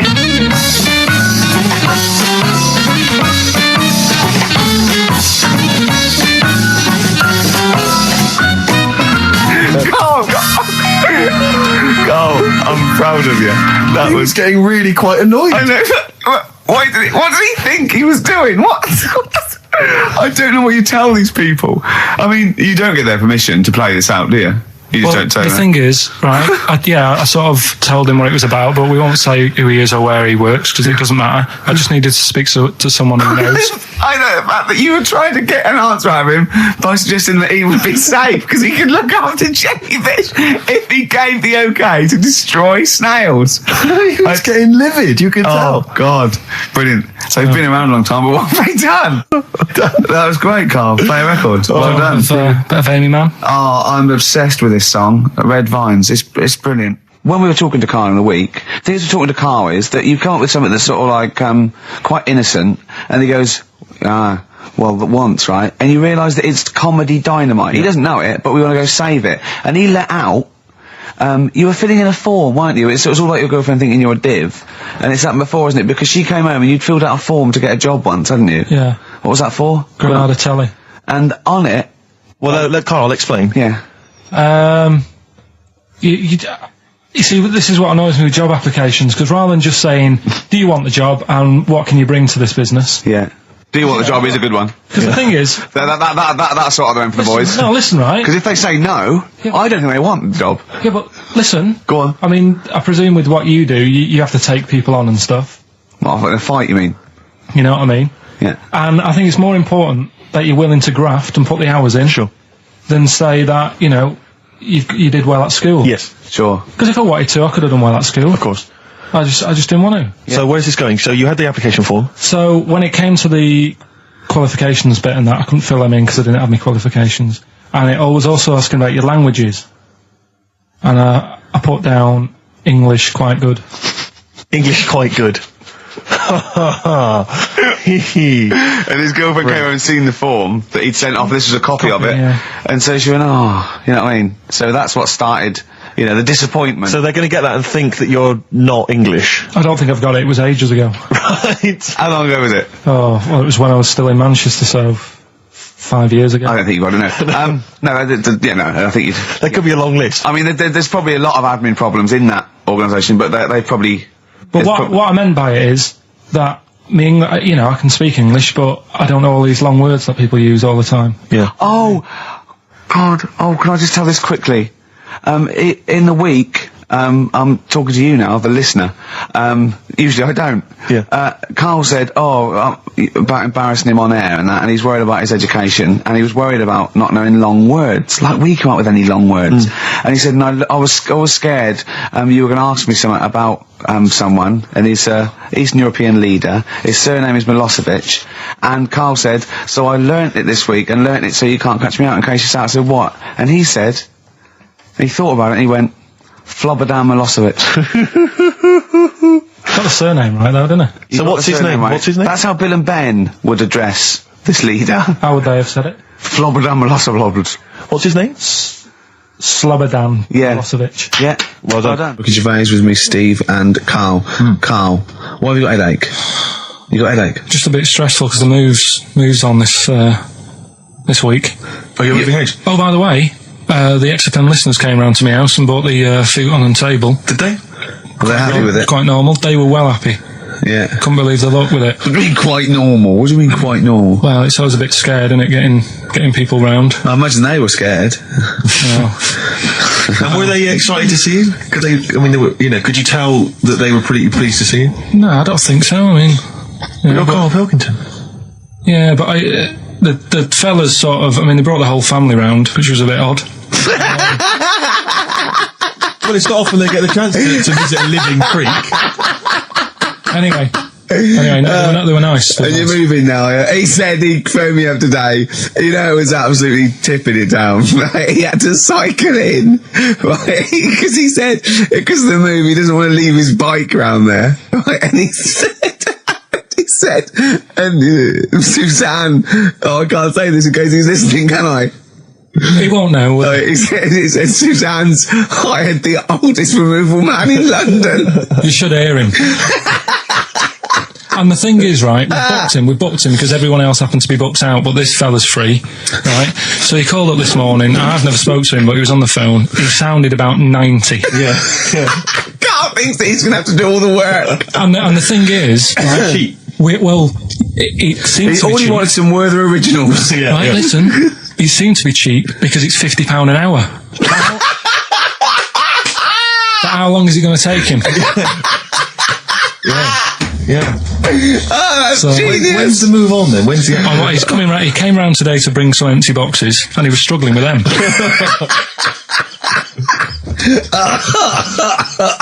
So it actually happens on Wednesday. Oh, God. Anyway, so Rick, I noticed that you were laughing and almost had a heart attack. Doesn't bode well for the boxing match, does it? Carl for the moment, haven't I? I've had my Lemsip. Oh, that was great. That was very, very funny indeed. What a wonderful clip that was. I enjoyed Do you remember that? Yeah. Wow. It was a few weeks ago, wasn't it, really? I mean, I think it was last week. we'd have to have very, very bad memories not to remember that hilarious clip. I'd like to hear that again maybe in a couple of weeks' time when I'm away. Yes, absolutely. It's embarrassing, isn't it? And we, but the good thing is, on telly, I feel a bit guilty about putting out shoddy rubbish because I'm getting paid an awful lot. Yes. But here, I don't give a they can bleep that. They will do. And now it's Karl's bit. It's the re-education of Karl. He's like Liza Doolittle.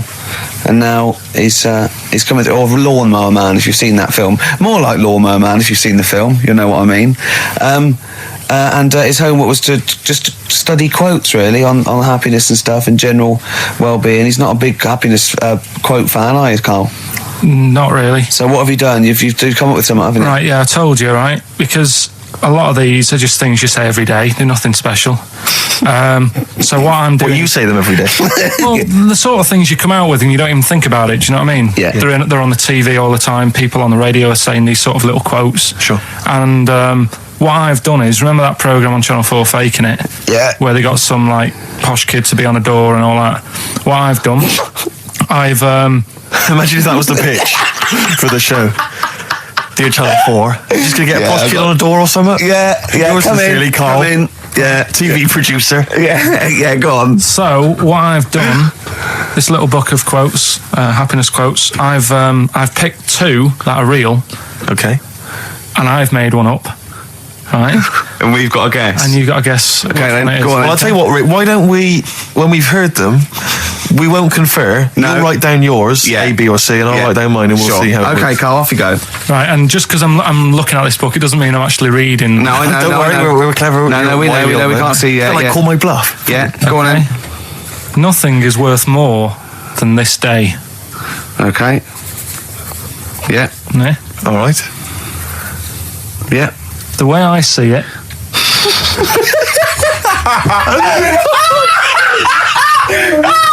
Oh God, my head's gonna burst. no, hang on. My head's gonna burst. No, Hang on. this might not be Karl's. It might not be. How do you know I haven't tweaked them a little bit? Yeah, good Okay, point. fair Good enough. point. No, good point. The way I see it, if you want the rainbow, you got to put with the rain. Yeah. Okay. All right. All right, yeah. Okay. Hang on. It's not here. Come on. Cat food. Cat food, come on. It stinks a bit, but if you don't put up with the smell, the little kitten will die. Steve, I don't know what to say. I don't know what to say. Imagine this is faking it. Imagine their faces when he says that, and they're going, "Oh my God." Karl, play a song, mate. We'll have to confer on this one. Well, that's just amazing, Karl. Just read them again. Two were real, one was fake. Go on in. Right. First one. Nothing is worth more than this day. Excellent. Next one. What does that mean?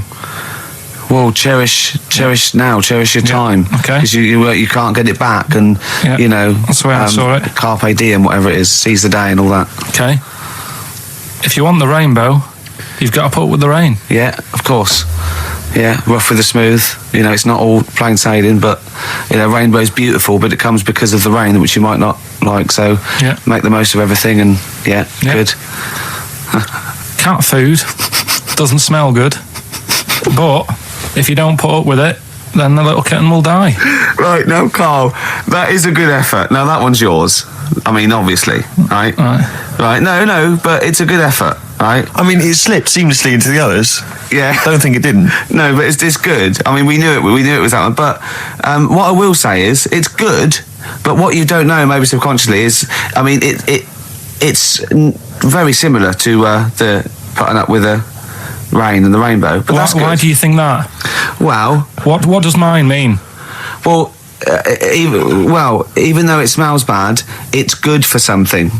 Right, So see, that's I didn't look at it like that. What did you look at? I kind of thought... Was yours more specifically about cat food, generally? Because, you know, normally it's an analogy. Yeah, or a metaphor for something, you know, much bigger. Well, no, the way I I mean, looked at it- Dolly Parton, who I think did the rainbow rain thing, she wasn't specifically concerned about weather conditions. No. It was a sort of general idea. It's all about life. Yeah. Well, Existence. that's what I've done. Go on, I've used an everyday thing Yeah.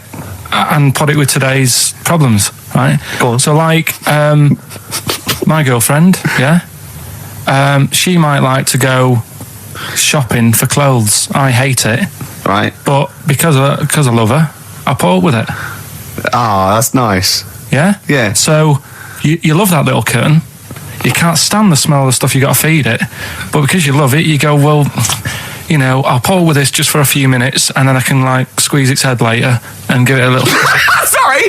Squeeze its little head. Yeah. Well, that's just the thing that I do with cats. Put it in a bag and drone it in a lake. I can feed it and then I can throw it against the wall. Exactly. So you didn't see it like that, did you? No, that's very good. So it's about love, is it? It's about putting up with the bad things for something you love. Yeah. Well, that's nice. But that's very Carl, you seem now to be convinced and rather smug that you've tricked us and that you've fooled us and that we didn't understand it. Well, I say that's your fault, not ours. No, it's not though. I mean, look, that man in Forrest Gump, he was a bit of a nutter. And he came up with the life as a box of chocolates thing. Yeah. Now, if that was in this book, you'd say, oh yeah, brilliant, you know, good bit of work. But if he was sat here doing the show with you, you'd be taking the mickey out of him. Sometimes I feel he is. No, but Carl, I could.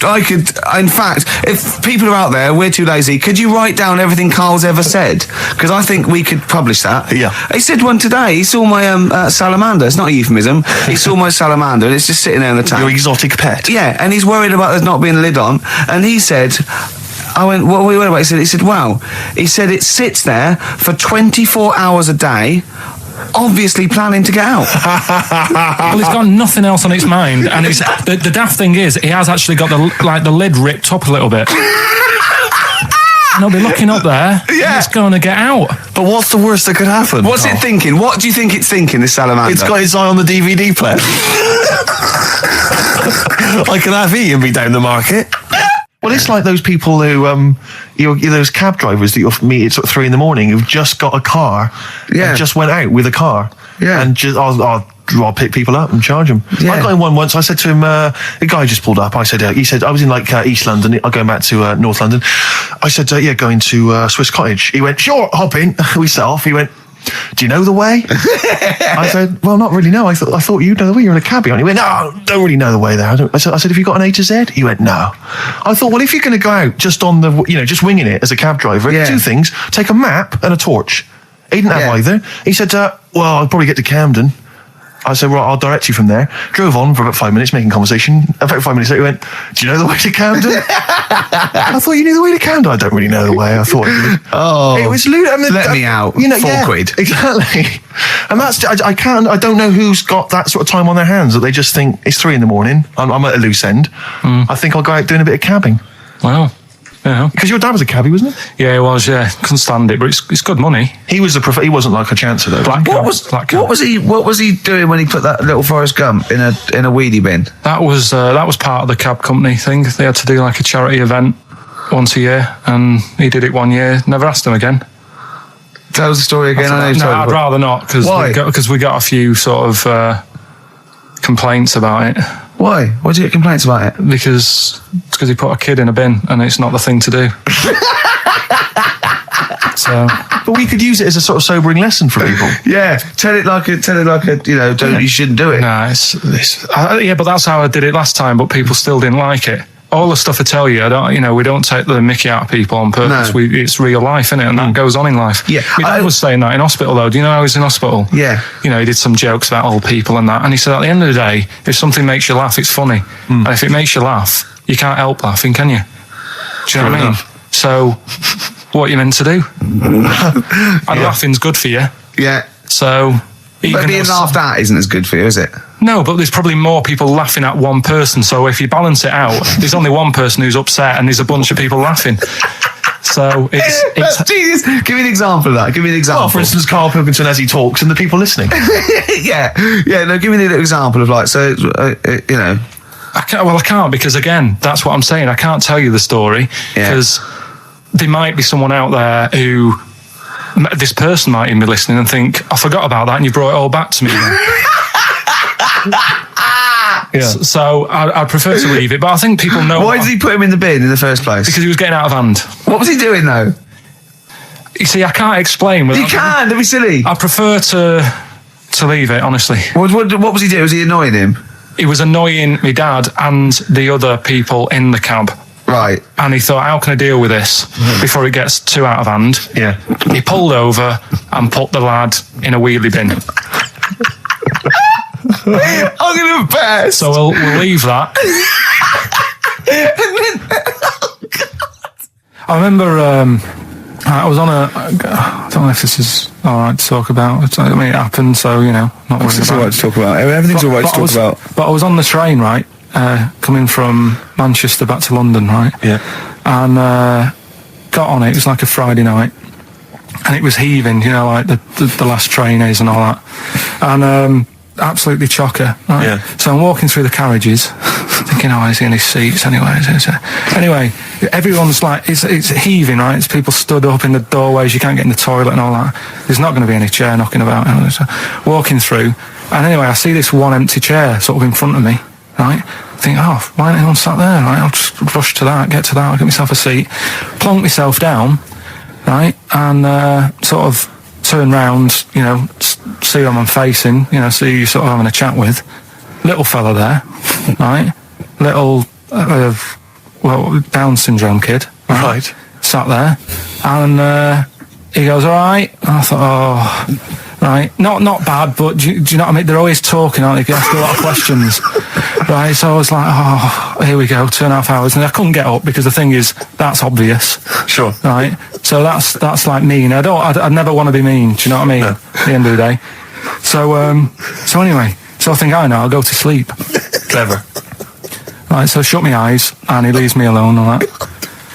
So then my phone goes, and I think, right, what do I do? Do I ignore it, or do I open my eyes and see what it is? Anyway, I open my eyes. It's Ricky calling about something, about nothing probably. Actually thinking about it, wasn't even worth answering. Right. So anyway, but I'm awake now, aren't I? So he's like, hello, and I'm like, all right, mate. And he says, you're muscly. You're right. Oh God! And I said, yeah. And he goes, why? So I said, no, just am. It's again stressing me out because I was thinking, why am I muscly? I don't go to the gym. And I'm not muscly. I'm in good shape and that. Well, so then he wants an arm wrestle. On a crammed train from Manchester, so I've got another hour and a half of this. When you talk back, he'd soon have got up and left. If you'd have started asking him questions, he'd have got up and left with the drivel you come out with. So anyway, do you know when you're under pressure, you're thinking, well, he's said that I'm muscly, right? So do I do it or not? And there's people watching, not joining in, not sort of having a laugh and that with me, just like watching but pretending they're not. Oh, and I'm God. at one of those table seats, and he kept saying, come on, I'll arm wrestle. So, and he was getting loud, and I thought, I best just start an arm wrestle. What do you mean? I best just have an arm wrestle? What do you mean? Get it over and done with. I had to. If he's going to keep asking, I had another hour and a half on the train. Oh, God. So anyway. Oh, my God. I'm thinking who won. Well, I'm thinking, were people putting bets on? How was it working? It was stopped, and just as well, really. What do you mean it was stopped? Was it game? No. He was winning. I was struggling a bit, right? Yeah. And he was really taking my arm down, and then he sort of let go and started laughing. And I thought, thank God he let go, because I would have made, you know what I mean? If I lost that, everyone's in the train looking, and all the rest of it. I never felt it's suddenly serious to him. He's got to win this. Anyway, Pilkington. But then he just, then we were chatting about favourite food and that. He likes sausages. And I said, he said, do you like sausages? I said, yeah, they're all right. I like a bit of Chinese and that as well. And he was saying, I can't have Chinese. Not allowed Chinese. Why? Don't know. He just said, it's not allowed to have it. But yeah, I had a good long chat about stuff and that. But so you enjoyed it in the end? In the end, it was all right. Yeah, it's just. What do you expect? Okay. No, but it's that thing, isn't it? It's whenever you're faced with something different, it's always awkward, isn't it? And that's the thing. You're talking about him now, are you? And I think I did all right because everyone else was ignoring him, but I probably made his day pretty good. Yeah. We were a nice bloke. I like the idea that newlywed couple are probably thinking that's going to be a similar journey down to Cornwall. This is the Best Of Show on XFM 104.9. I'm Ricky Gervais, with me Stephen Merchant. Yes. I hope you're enjoying the Best Of. I'm amazed that these are the highlights and that we've strung it out this long, Rick. But the good thing about this is, we're not here, we recorded this a couple of weeks ago, just the links, right? This has taken us about 10 minutes for the whole show. We get paid the same. Why don't we do this every week? That's a great idea. High five. Listen to this clip, it's brilliant. Okay, what's the next one? What's the educating Ricky? I don't know See, like I say, I was looking around and there's stuff that is interesting. Right, I was looking on the web, But there's no point. well, it's just I found one about What's the point? about a lad who 8 years old, but he's still breastfed. Now, I don't know if you can get anything out of that. Is that what his mum said?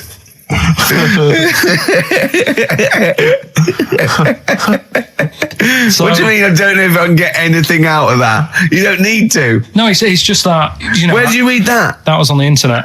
Oh, well, yeah. You're always unspecific when you mention it. It's just it was on the internet. Well, I'm trying to think what I put in. I think I put in Y to see if I'd confuse the computer.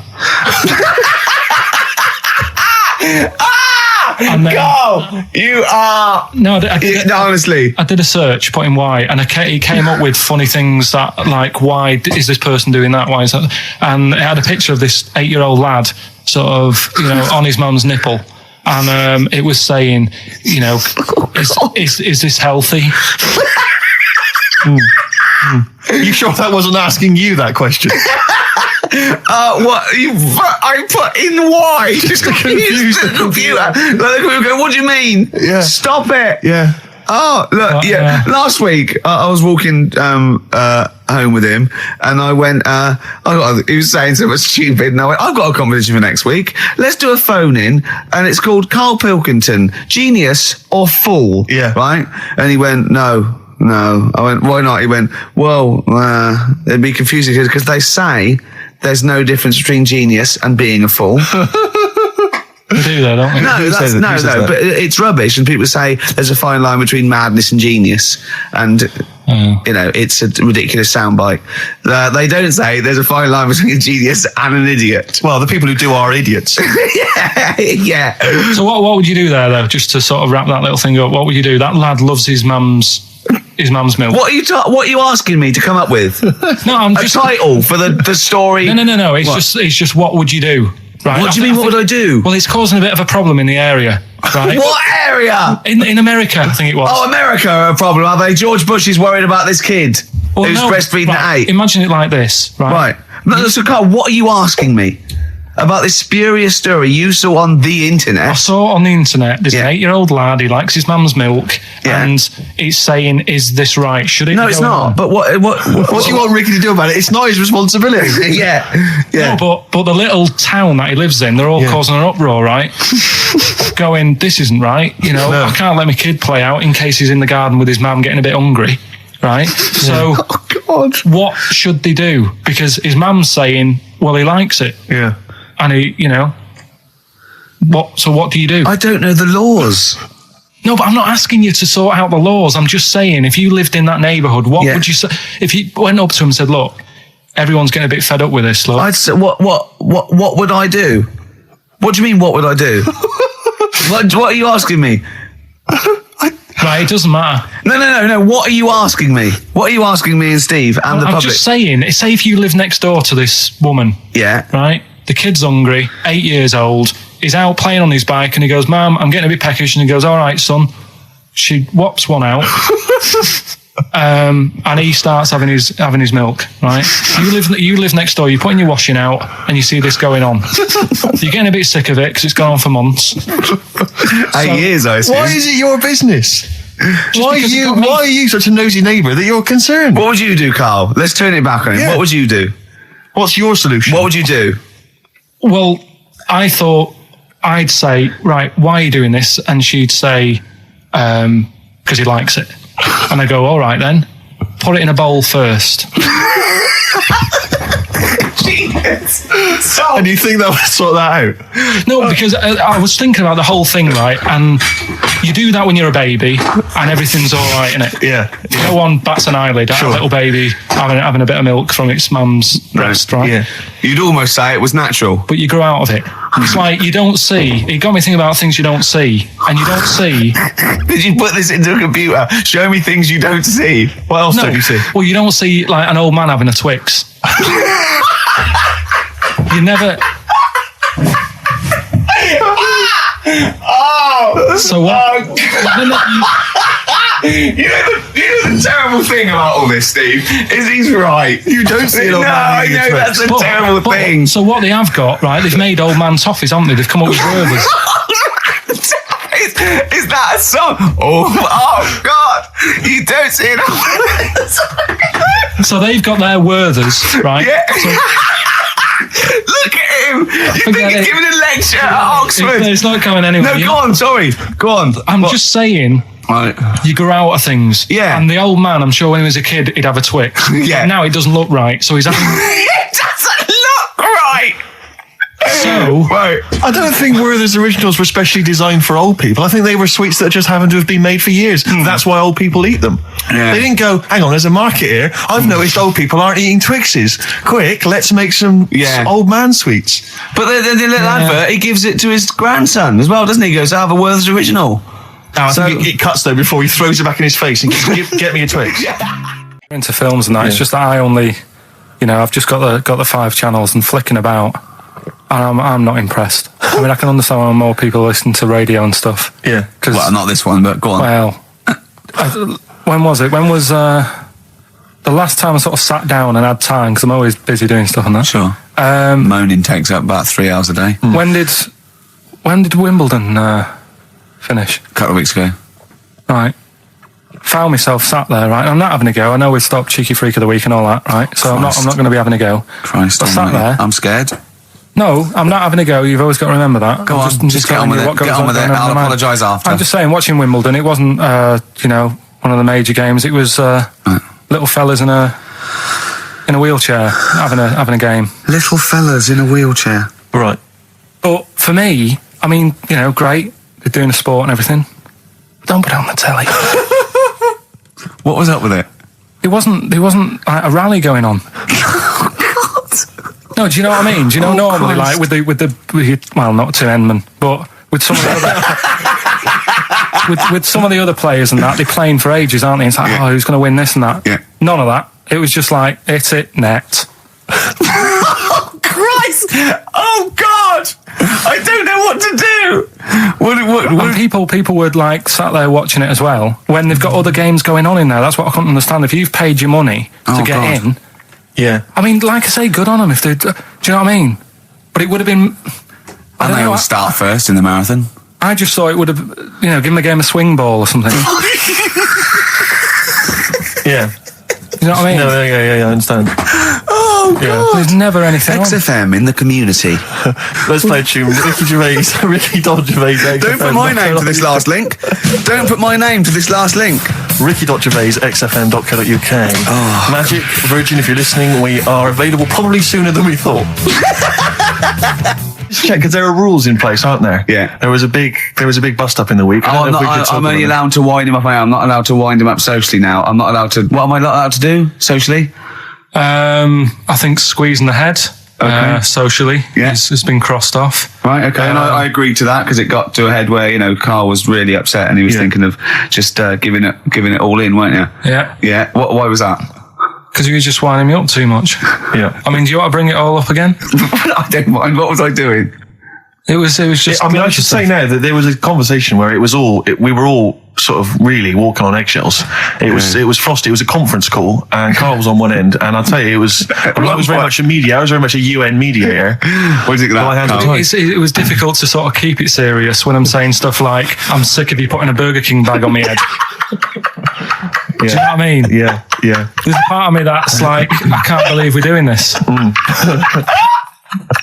What I like about it is that I'm laughing and going, well, I won't do that anymore. And he's going, you can still do it on air. And like today, I came in, I went to squeeze Eddie, went at 1 o'clock. I love those rules. Yeah. I love those rules. Well, between the hours of 1 and 3 on a Saturday, you can squeeze his head, you can put a Burger King I bag on can't his... wait. It's terrible. Oh, but dear. that all started last week as well, really, because I got in a bit earlier to do an edit for you on some track that had swearing in it, right? Yeah. So I get in early, he comes in, first thing he does is go to sort of squeeze me head. And my reaction was, not now, do it later. As if it's all right to do it later. So that's kind of what made me think this isn't normal. We should just point out when we say squeezing your head, what exactly does that mean? I put my hand on the front. I do 2 experiments, right? Yeah. One is the side, because you can crush an egg sideways, so I think that's more dangerous. Right. And I actually put my elbows out, and I press like a vice, and I really go for it until it really hurts. And the front one it shouldn't hurt so much. If my experiment's right, I don't know. Well, it was all this that sort of, built up. Sure. And the research that you're doing there, Rick, is that going to be available online at some point? Well, that was the problem. That's what I was saying to him, because it kind of started last week. Well, it's been going on since we've known you. Yeah. Yeah, but I just upped it last week. It got out of hand a bit. I upped it to when I think it got to ahead on Thursday when I filmed it. That was it, yeah. That's right. I Yeah. brought in the cameraman to film me torturing him, and there was some people from the 6th floor being shown round. Yeah, some management and that, showing probably clients round. Sort of. They've probably been on all the different floors, same what all the different radio I've seen stations Dr. do. Fox.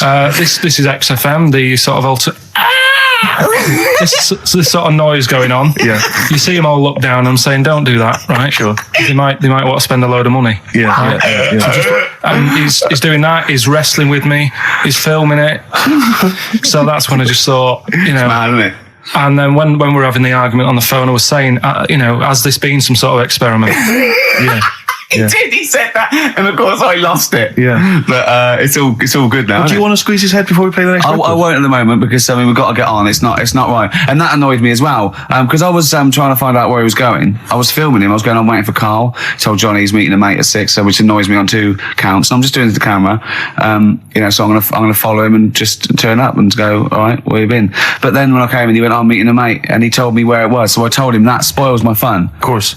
Because you'd want to just track him down. I don't want him to like it. Yeah. Which is pulled the rug under my carpet now that he's going to let me do. Do you know what I mean? It's just, it's a little bit annoying. This is the Best Of Show on XFM 104.9. I'm Ricky Gervais, with me Stephen Merchant. Yes. I hope you're enjoying the Best Of. Have you got some educating, Ricky, for me? Got some education. I need some education, Karl. I desperately need some education. I want to learn about Chinese kids that are born hairier than average. I want to hear about deaf girls that can hear after their mum hits their head against a wall. These are the things I need to know. I mean, I don't wish to be disrespectful. He doesn't look like a genius. He doesn't look like But then I don't know what a genius looks like. Exactly. So, Steve. I don't want to be an Look at Einstein. Yeah. Yeah. His mum thought he was mental as a child. Where'd you get that information from? That was in the Einstein book.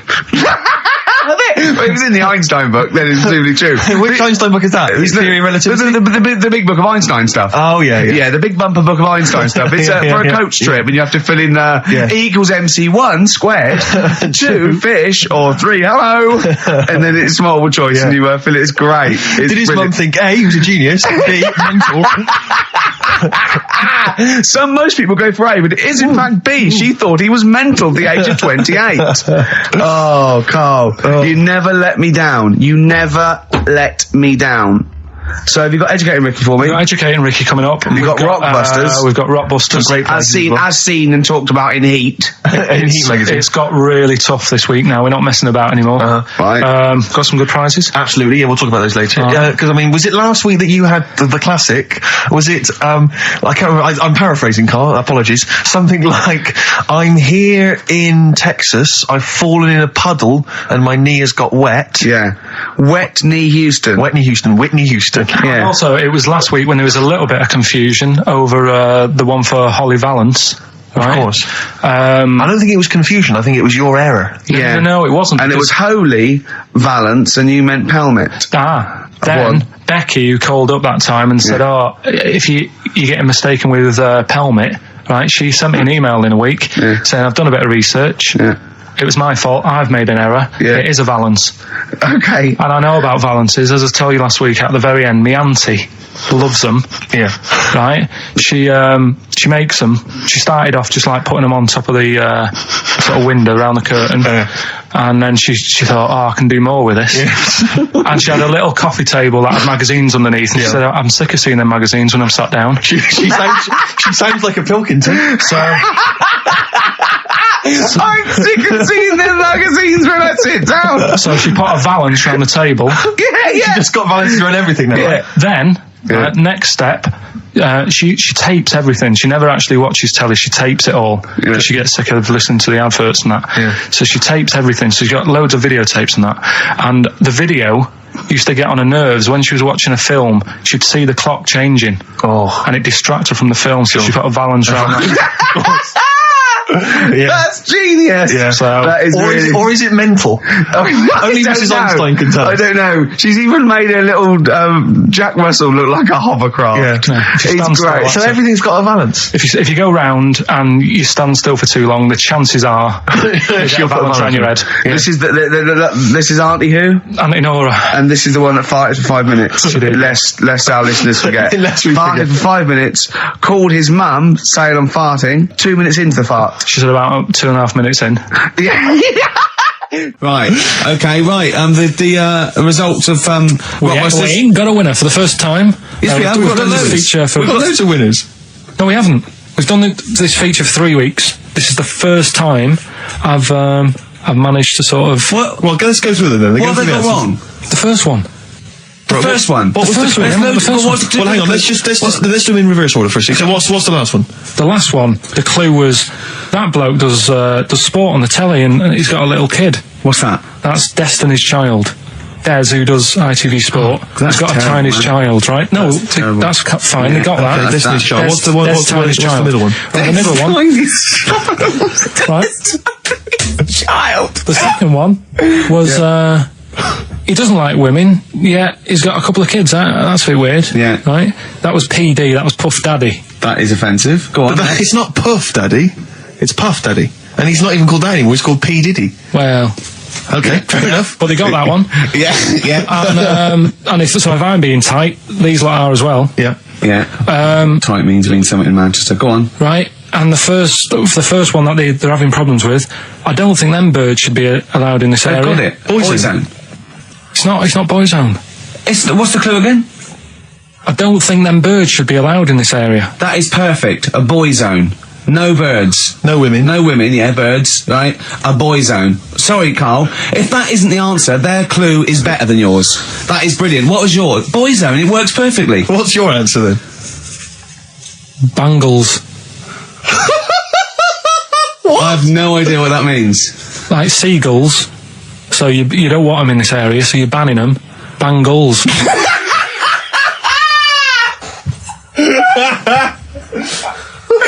Oh! Well, give it to boy zone, because boy zone's better. Don't use birds being allowed in this area, it's a boy I think zone. we should have a rollover. Carl beat them. Carl beat them. You have to use his logic, surely. But theirs works. You can't do what am I thinking. No, that's not what I'm thinking. It perfectly. It works perfectly. I think you've got to give it to the ones that got the boy zone. Well, how about, right, because they didn't actually get into my head and my Well, way of thinking, heaven right? forbid. How about we just keep back the David Attenborough and they can have, I'll chuck in the Hellraiser, right? Okay. and Blondie album and the Madness Yeah, one. okay. Pick a winner at random. Pick a winner, Steve. I'm going to give it to Paul Sloman, who got those answers, and he also says, P.S. Carl, you're a moron. So I'm giving that to Paul, and good luck to him. Right, well, He's got a crazy night tonight. If we can rush these over to him, he's got a cracking Saturday night. well, if I'm a moron, I might get your address wrong when I send them to you. Oh, Coming right back at you, Paul. Yes. Right. Bit of David Bowie. When's that ever at anyone, Steve? Never. Lady Stardust off Ziggy Stardust and the Spiders from Mars on XFM 104.9. I'm Ricky Gervais, Steve Merchant. Karl Pilkington is in the middle of educating me. Colon then, educate me. Did I tell you the time when the doctor said I was going to die? All right, keep talking. Right, ages ago. Must have been about 15, right? And at lunchtime there was this. We used to have a choice of stuff to do at lunchtime, right? We used to have like a burger place that had an arcade machine in it, right? So we used to go there and play on that and have a burger. Or there was this baker's, right, that my mum worked at, and did great cakes and stuff, right? So she used to like bring some home and that, but she couldn't always bring them home every night because, you know, they'd cost money, and she used to get them for free. And they used to say they'd rather chuck them away than give them to the staff because there's a chance that the cream might be off. Right. Right, so they used to chuck them round the back. So I used to go around the back with my mate and eat a load. Brilliant. Scavenger, eating out of bins. No, it wasn't out of bins. They were still in trays, but they just stacked them up near the bins, right? So this got out. I mean, it used to be chocker. Once the school found out, everybody used to go there and it'd be like, well, have a cake. The headmaster crawling through, fighting the kids off. Right, so I'd have, you just eat, I don't know, 6 jam donuts or something, and then you'd spend your dinner money on the arcade machine. Brilliant. Right? So it was a good afternoon, really, right? So you'd do that, and this one day I must have had 6 or 7 jam donuts, a few Congress tarts. What's the Congress tart? I love them. I can't get them in London, right? So I'd have some of them. If anyone can get a Congress tart for Karl in London, please let him know. So anyway, this day, that was just a normal day. Do you know what I mean? You'd twice a week, you'd have a load of cake. In your life, Yeah, that's So normal anyway- day in your life. Were the frog boys there with the webbed hands and the big heads? So- and the horse in the settee? Yeah. But the day after one of these days, I had really bad cramp in my belly. Right? Okay. I was like in agony, could hardly walk. So I said to my mum, You could hardly stagger to the free cakes. So I was in absolute agony. I said, I don't like doctors, but you'll have to get a doctor in because I don't know what it is. I can't walk. She gets the doctor round. I won't say his name, but he said, well, doesn't look like he's got long left. Blimey. So I was a bit like, hang on a minute, I've only had a few cream donuts. Yeah, My mum was panicking. sure. He went. My dad came in from work. She said, something's really bad with Karl. I think it's serious. The doctor said he ain't got long left. So he said, what? He said that and just left. So she said, yeah. He said, I'll have to call him then. So he called him up, said, what's all this about? Karl hasn't got long left. How long's he got? So he goes, I was only messing. It's just had some bad cream. Can you believe that? Well, the thing is, I like the fact your mum didn't ask any questions. I know. She didn't But go she into doesn't- detail. I know, Can you explain more, doctor? No, I got to show off. But she doesn't. She doesn't like talking. I don't want to diss you or your family, but I imagine if I was there, I'd have known the doctor was joking. Yeah. That's all I'm saying. I mean, I sound very arrogant there, but I imagine he went, what's he been doing? Yeah, I had about 6 cream cones. Oh, right. Oh, wow. He hasn't got long to live then. I'll see you later. That's what I think the doctor did. Yeah. I just like the idea your mum just let him go. Yeah. Terrified, thinking, well, I'm not going to probe him. He's that's it then. Dad comes in. Hi, honey, I'm home. Anything happened? The doctor said Karl's going to die and then left. Did he? I'll call him. But anyway, that's why these sort of things fascinate me. Coming up, Yeah. I've got my film review. Looking forward to It's it. a great one. It's a great Lovely. film. I've got a song for the lovers any minute now. Sure.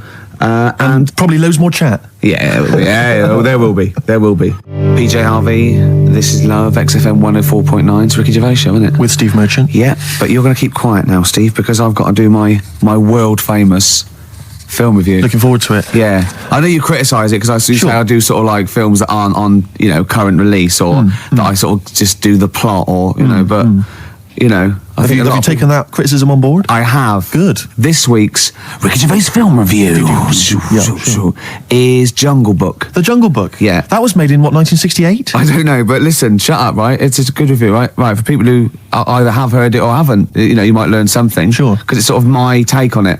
Has the review begun yet, or? No, it's good from now, yeah? Okay, go. Right, the little kid, he's in the jungle, right? But he knows the bear and the panther, they're good friends. But it's dangerous because you got to watch out the tiger and the snake. Now, the reason is they don't mind him, but he's human and he can make fire. They can't. That's why he's sort of in demand, even though they've conquered the power of speech, they can't make fire. And then the orangutan gets him. Now, he's in trouble. But the bear puts coconuts on and makes himself look like it. Then they fall off. They've got to get away. But then he meets a girl and then they're not, Okay. Do you write these yourself? Yeah. Or you don't get a professional to do it? Right. Oh, no. Okay. And what would you give that one out of 5? It's 9. That's a 9 out of 5. Strong review there. A strong film then for you. One again. And you'd recommend that for friends and family? Yeah. Okay. Just on video or DVD or in the cinema. Okay, good. All right. And the film again was? Jungle Book. Jungle Book. Jolly good. All right. Thanks very much for that. Well, now it's time for Song for the Lovers. This is the Smiths, and last night I dreamt that somebody loved me. Good. Okay, cool. Yeah, lovely. I forgot. Go on. The Elephants. Oh, well, that's going to ruin it for everyone. They won't understand what you're talking about. Smiths, Lovely song. Last night I dreamt somebody loved me. Beautiful. Song for the lovers there on XFM 104.9. Can't believe I forgot the elephants. That was a key Element of the review. Really? Yeah. Yeah. Don't let it get you down, Rick. I know these things depress you if you I know, feel you've I'm not done the film review as best you could. That kind of winds you up. Yeah. You stew about it. Steve, it's time for my world famous film review. People love it. Yeah. Yeah. How can I just ask before Go on. you crack on with the film review? I notice you often do films that people have already seen. Well, you see, that's what I mean. That's why I think your film review failed, because people didn't know what film you're talking about. They hadn't seen it. Yes. See, there was mine. I picked ones they've seen. Sure. That Because when a lot of people would say that the benefit of a film review was the fact that they hadn't seen it yet, so they were going to make up their mind based on that I don't know. review. I don't know who'd say that. I prefer Ricky's. Okay. See? All right, Carl. See, there you are again, being nasty to me. No, he's got a choice. All right, anyway, so my point is that how would you hope people would use your reviews? Rick? However they want, Okay. really. Okay. So, Would you hope that they'd maybe seen the film but they hadn't yet made up their mind? whether they liked it or Whether not. they liked it or well, not. this is up to them. This is for everyone. It's easy. So if someone said, because I think, was it, you did, one of your most famous ones, I think, was one for the Cuckoo's Nest. Yeah. Now that came out, I think, in 1975. Yeah. So maybe some people saw it in 1975, haven't yet made up their mind as to what they thought Yeah, of it. now this put them straight and what Sure. to look for next time, maybe. Okay. Now, ready? Ricky Gervais film review. Sure. Review. Right? Chosen Rain Man. Rain Man. Okay, now this has been on TV quite a few times and it was a multiple Oscar winner. Exactly. Okay. So, right. Rain Man, it's got Tom Cruise in it, Yep. and he's all right, he's normal, but he finds out he's got a brother who's a bit mad. Dustin Hoffman is doing it, right? And it's meant to be. He's all weird, but he's meant to be, so it's good acting. Now, he needs to keep his brother, but they don't want him to have a brother, and he doesn't remember a lot, but he dropped him in the bath and burnt him when he was little, clumsy idiot. But then he finds out he can make a bit of money, so they get the same suits, and they go bet two for good, well, because he's got special powers. So he can know what the roulette. He wins that, and he drops some toothpicks. He knows how many there are, and he recognises the waitress. He just through the book. He's got all his football cards. Don't put them out of order. Don't go in the telephone box with him. He smells, and get him back in time for Jeopardy or watch it anyway. Then they slap his head and get worried. Qantas don't crash. So he's got all that, and in the end he doesn't. I don't think, but at least they've met each other. Yeah. Of course, Rain Man, a film about autism, which is strangely appropriate, I think, when you're reviewing it. Anyway, What would you give it out of 10? 9. Okay. Thanks very much for that. Were you useful? Yeah? Have you seen the film before? No, I will now. Okay, jolly good. Well, excellent. Muse on XFM 104.9. It's Ricky Gervais Show, isn't it? With Steve Merchant. Yeah, we're all here. Oh, lads. I can't wait. I can't believe it. We've got some great stuff coming up, Steve. What have we got planned? I'm being honest. Go on. There's some great tunes. Yeah. We've got, there's too many to mention. Don't mention them. Well, there's about 20 actually. Is there? We could mention them. Looking forward to them. I've got a brand new feature as Okay. well. You know, I do a film review. Loving it. And, we do Run for the Covers and Song for the Lovers and got a new feature. Go on. That film sounds good. Right. It's not the film review. It's a track from a film. That's brilliant, Rick. Yeah. That's That absolutely film magnificent. sounds good. Yeah. Something like that. People will be desperate to look forward to that. And there'd just be some chat as well. There'll just be some natter in. Oh yeah, Bobby Womack across 110th Street. It's great, isn't it? That's a lovely feature. And actually. that's the first feature. Ooh, that film sounds good. Brilliant. Yeah, Brilliant, yeah. That's I'm excellent. thinking of actually bringing out maybe a compilation of. I'd love to hear it. Song for the lovers. What Maybe. sort of things can we hear? Can we expect in the future? 'Cause I know you're a big fan. This is brilliant. He bought the soundtrack to the film Braveheart, which is just kind of let me just explain. Which is just kind of big orchestrated numbers, right? James And Horner. as far as he's concerned, that's classical music. He's got a classical music CD in his collection. It's the music from Braveheart. I sit there and I think, yeah, mate, I'd probably sort of lead my people's. Yeah, he's obsessed with Braveheart. He actually sort of relates to William Wallace. He actually thinks, yeah, that's the sort of thing I'd be doing. Yeah, it is. No. What was it you were working out to the other day as well? He's got like a personal gymnast or whatever. What's it called? Is it a gym expert, a trainer? You've got a personal. I box with this bloke. Yeah, he goes boxing in like some underpass somewhere. Right, every day, every single day, every day. he goes boxing, right? And what was it you were training? What did you tell me you were training to this week? God. What music did you have on? Oh my God. I have actually, now I never do this, but I have actually gone red, haven't I? Yes, Right. It's very hard to embarrass. I was working out and training and boxing. Oh my God. You're going to have to play a record after this. To the Rocky soundtrack. To the Rocky soundtrack. He's bought, right, a CD which has got the best music from all of them. Now, was it Eye of the Tiger, or was it... It starts up with Eye of the Tiger, then it goes, Hearts on Fire. That's me sort of right off. Then it goes, dun dun dun dun dun dun. Does any of your training with your trainer, does it ever involve you running through snow with a log chained to your back, like in Rocky and helping? I often have to help Russian peasants because their cart horse is like falling over, but I lift it up. Whereas the other fella, he's training in a posh gym having injections. I'm not. I'm just like breaking rocks and punching dead cows. Where'd you get that from? It's handy, wasn't it? Put it on. What is it? That's the... He can't hear because he's got. Put your headphones on. Why was it? You'll love it. You'll love it. Yeah. That's magnificent. Yeah. That's now Ricky Gervais's theme tune. Yeah. Every time we start the show, we should just start with that. Win, Ricky, win. Well, it's time for the... Well, I think people wait for this now. I never knew, really, since I was doing the show, that I actually had a bit of a knack for film reviews. Right. Do you know what I mean? Yeah. Because I discovered talent, yeah. Yeah. I mean, I'll probably be asked soon by Barry Norman or Jonathan Ross to do something on that sort of thing, or maybe my own film. I don't know. TV or... The clock's ticking. It's only a matter of time. Yeah, okay. This week I've chosen... well, wait a minute. Let's play the jingle. Okay. The film review and that. Brilliant. Yeah, Ricky Gervais. Yeah. Yeah, okay, here we go. This week I've chosen My Left Foot. Right. Okay. Now, My Left Foot is a film about a bloke called Daniel Day-Lewis, who's all mental except for his left foot, right? And he has arguments. I can't remember. He has arguments with his dad, so I wasn't watching it properly. But even though he's mental apart from the foot, he does stuff with the foot that we could do all over, and he uses that to his best. I think he might write a book or something off paint. And the moral of this story is, even if you've only got a foot that works, you can still win prizes because it won the Oscar. Okay. Am I right in saying that you're bringing a book out of these collected, maybe for the Christmas market? I think I might. Yeah. I see there's obvious great market films there. reviewed, sort of with it's a different outlook on it, isn't it? A different approach. I don't just sort of like stray. Well, I'll tell you what, it's an approach that doesn't really use grammar, which you don't see that often in film reviews. But no, once again, what would you give it out of 10? I didn't really concentrate. I can't remember a lot about it, but it won an Oscar. So I think it won an Oscar or something. So 9. Okay, jolly good. That was My Left Foot, which is probably available on sell-through video, maybe in a bargain bin, $5.99, probably on TV this Christmas. That's to be confirmed.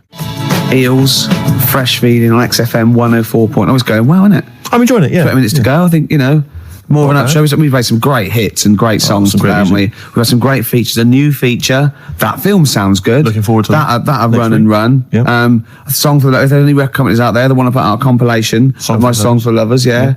That's good. Anyone who wants me to do a film, any film you want. Yeah. Reviewed. Yeah, reviewed. Yeah. I would finish a sentence. Yeah, no, ideally, because it was anyone who wants me to do a film. Well, of course, being the top actor, you'd have probably appeared in a film. Sure. Okay. Yeah. And that. Totally good. Yeah. Okay. Well, apart from the great music we got lined up, Steve, we've got obviously our regular features. Sure. We've got my classic film review. Always looking forward to That's that. already getting a little bit of attention From who? Wow, just various people. Go on, name some. Well, I can't name them. What, by name or just? Yeah. Oh God, what's that one? Oh, Scorsese. Right. You wanted me to talk about it? Yeah. It's one of those films. Okay, good. Yeah. You going to talk about one of his today? Yeah. No. What we've got lined up? Spielberg. Right. To do a Spielberg film. Okay.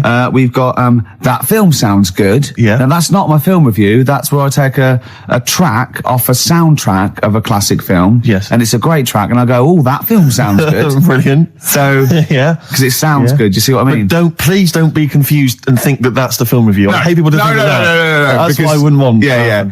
Were you going to do a film review as well later? We've still got that. Well, I could do a film review now because it's quite a big. I thought you needed to prepare, but It's quite a big film, and I've seen it, and it is, it's a great film. So I hope I can do it justice because it's a very This week, what film is it going to be? It's going to be Schindler's List. Okay, and are you going to do a jingle for us? Ricky's film review. Okay.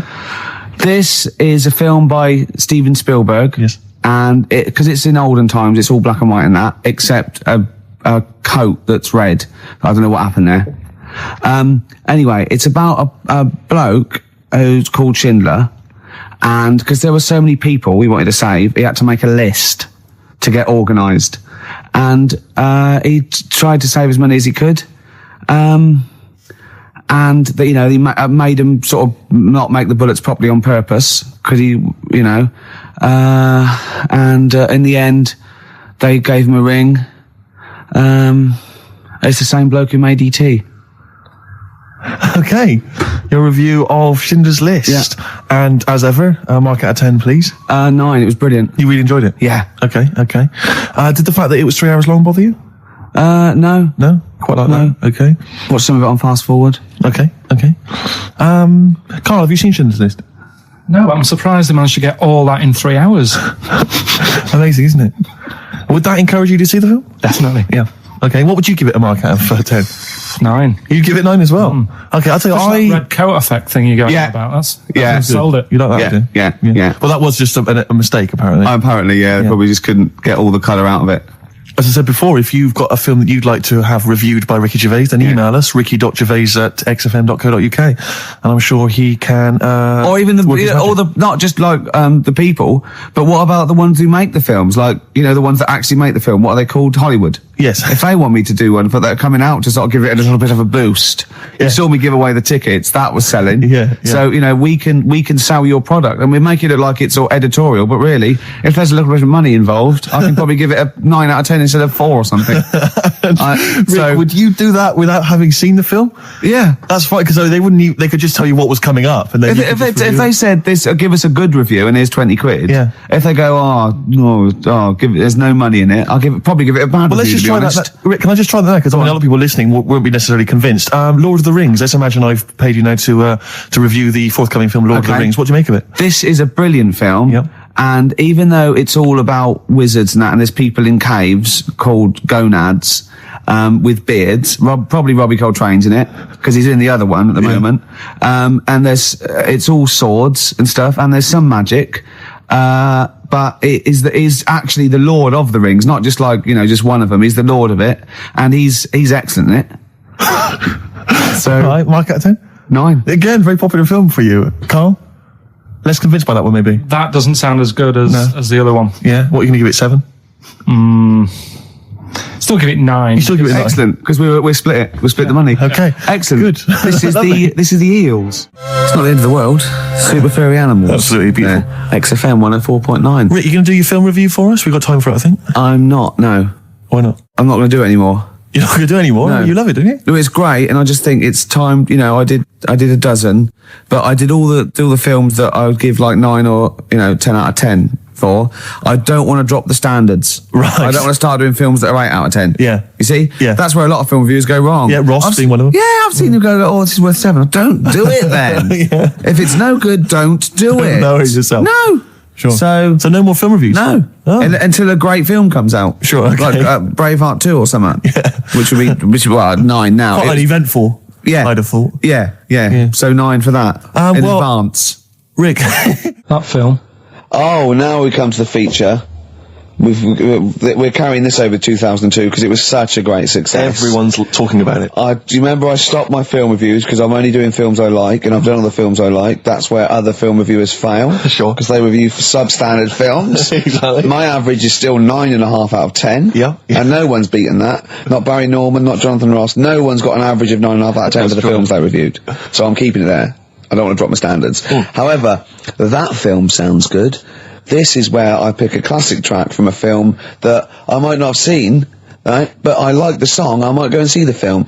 This is Almost Famous. The film was Almost Famous. I haven't seen it, right? But a song. Now, don't panic. Listen without prejudice. This is Elton John, but it's when he was good, okay? When he was a bright, funky, young Brit glam star. Wonderful song, wonderful tune, wonderful lyrics. It's Tiny Dancer. Now, it's time for our first regular feature of the day. That film sounds good. That film sounds good. I stopped the film reviews because I've done all the films that are 9 or 10 out of 10. I don't want to drop my standards. Absolutely.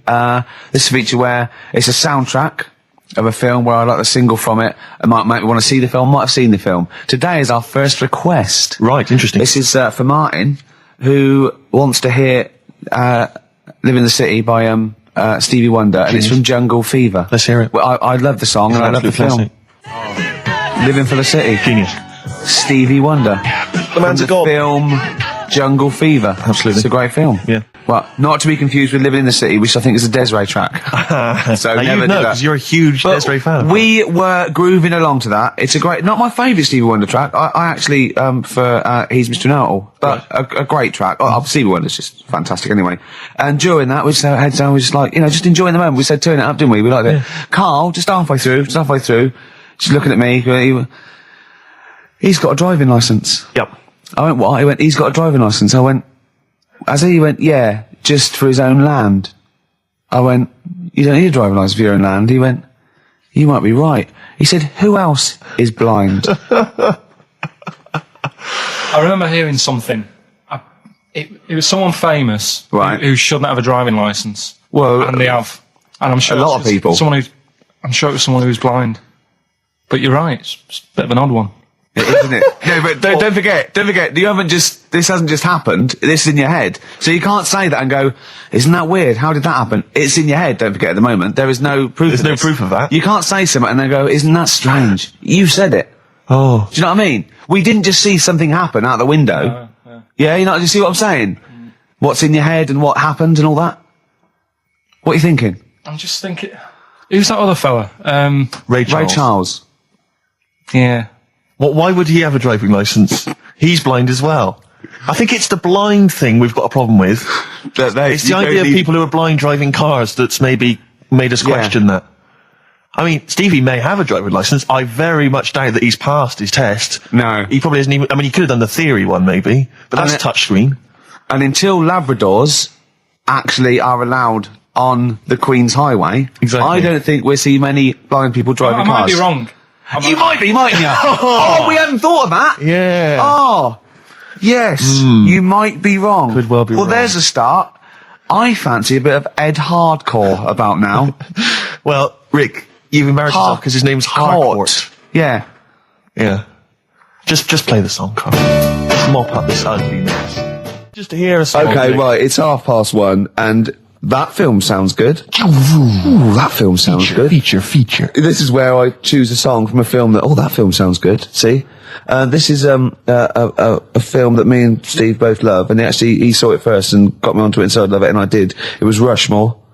It was a great film, and from it features one of my favourite artists of all time, The Wind by Cat Stevens, and this is off the first album I ever bought from Teaser and the Firecat. This is The Wind from Rushmore. That film sounds good. Feature, XFM. Cat Stevens, The Wind. Elegant. It's a beautiful song. The album is a superb album. It's seminal. It's just has some great songs on it. I feel like playing another one, maybe a Song for the Lovers. Maybe do it later, yeah. Maybe I could do that, yeah. It's beautiful. I have to say I've seen the follow-up to Rushmore. If you enjoy Rushmore, it's this new film, The Royal Tenenbaums, with amazing cast. Ben Stiller's in it, Gwyneth Paltrow, and Gene Hackman in his Golden Globe-winning performance. Oh, yeah. Same sort of thing as Rushmore, same kind of style, but lovely sort of kind of family comedy. Absolute dynamite, and again, a brilliant soundtrack. Nico is on there, Nick Drake, all kinds of treats. Forthcoming in the cinemas, Rick. You say the follow-up, is it the It's not a sequel. It's the same director, same writer, Right. some of the same cast. Bill Murray makes another appearance. Same style. Haven't the Swingers lot done another one? They have their new films Made with the same Jon Favreau and Vince Vaughn. Again, dynamite, really good fun. Not as kind of perceptive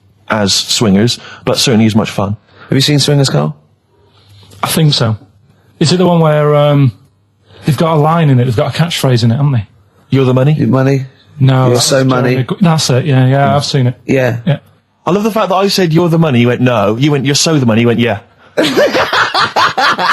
Well, yours is from, what's his name? Yeah, Jerry Maguire. No, Yeah. that's show me the money. Yeah. Yeah. I've seen it. Anyway. See, that was really articulate. We had, we did a feature. It linked into film. Steve Love Films did a little, off the cuff review. Then it went into gobbledygook again. Yeah. I can't even say it. You couldn't even say the word gobbledygook. It's, yeah.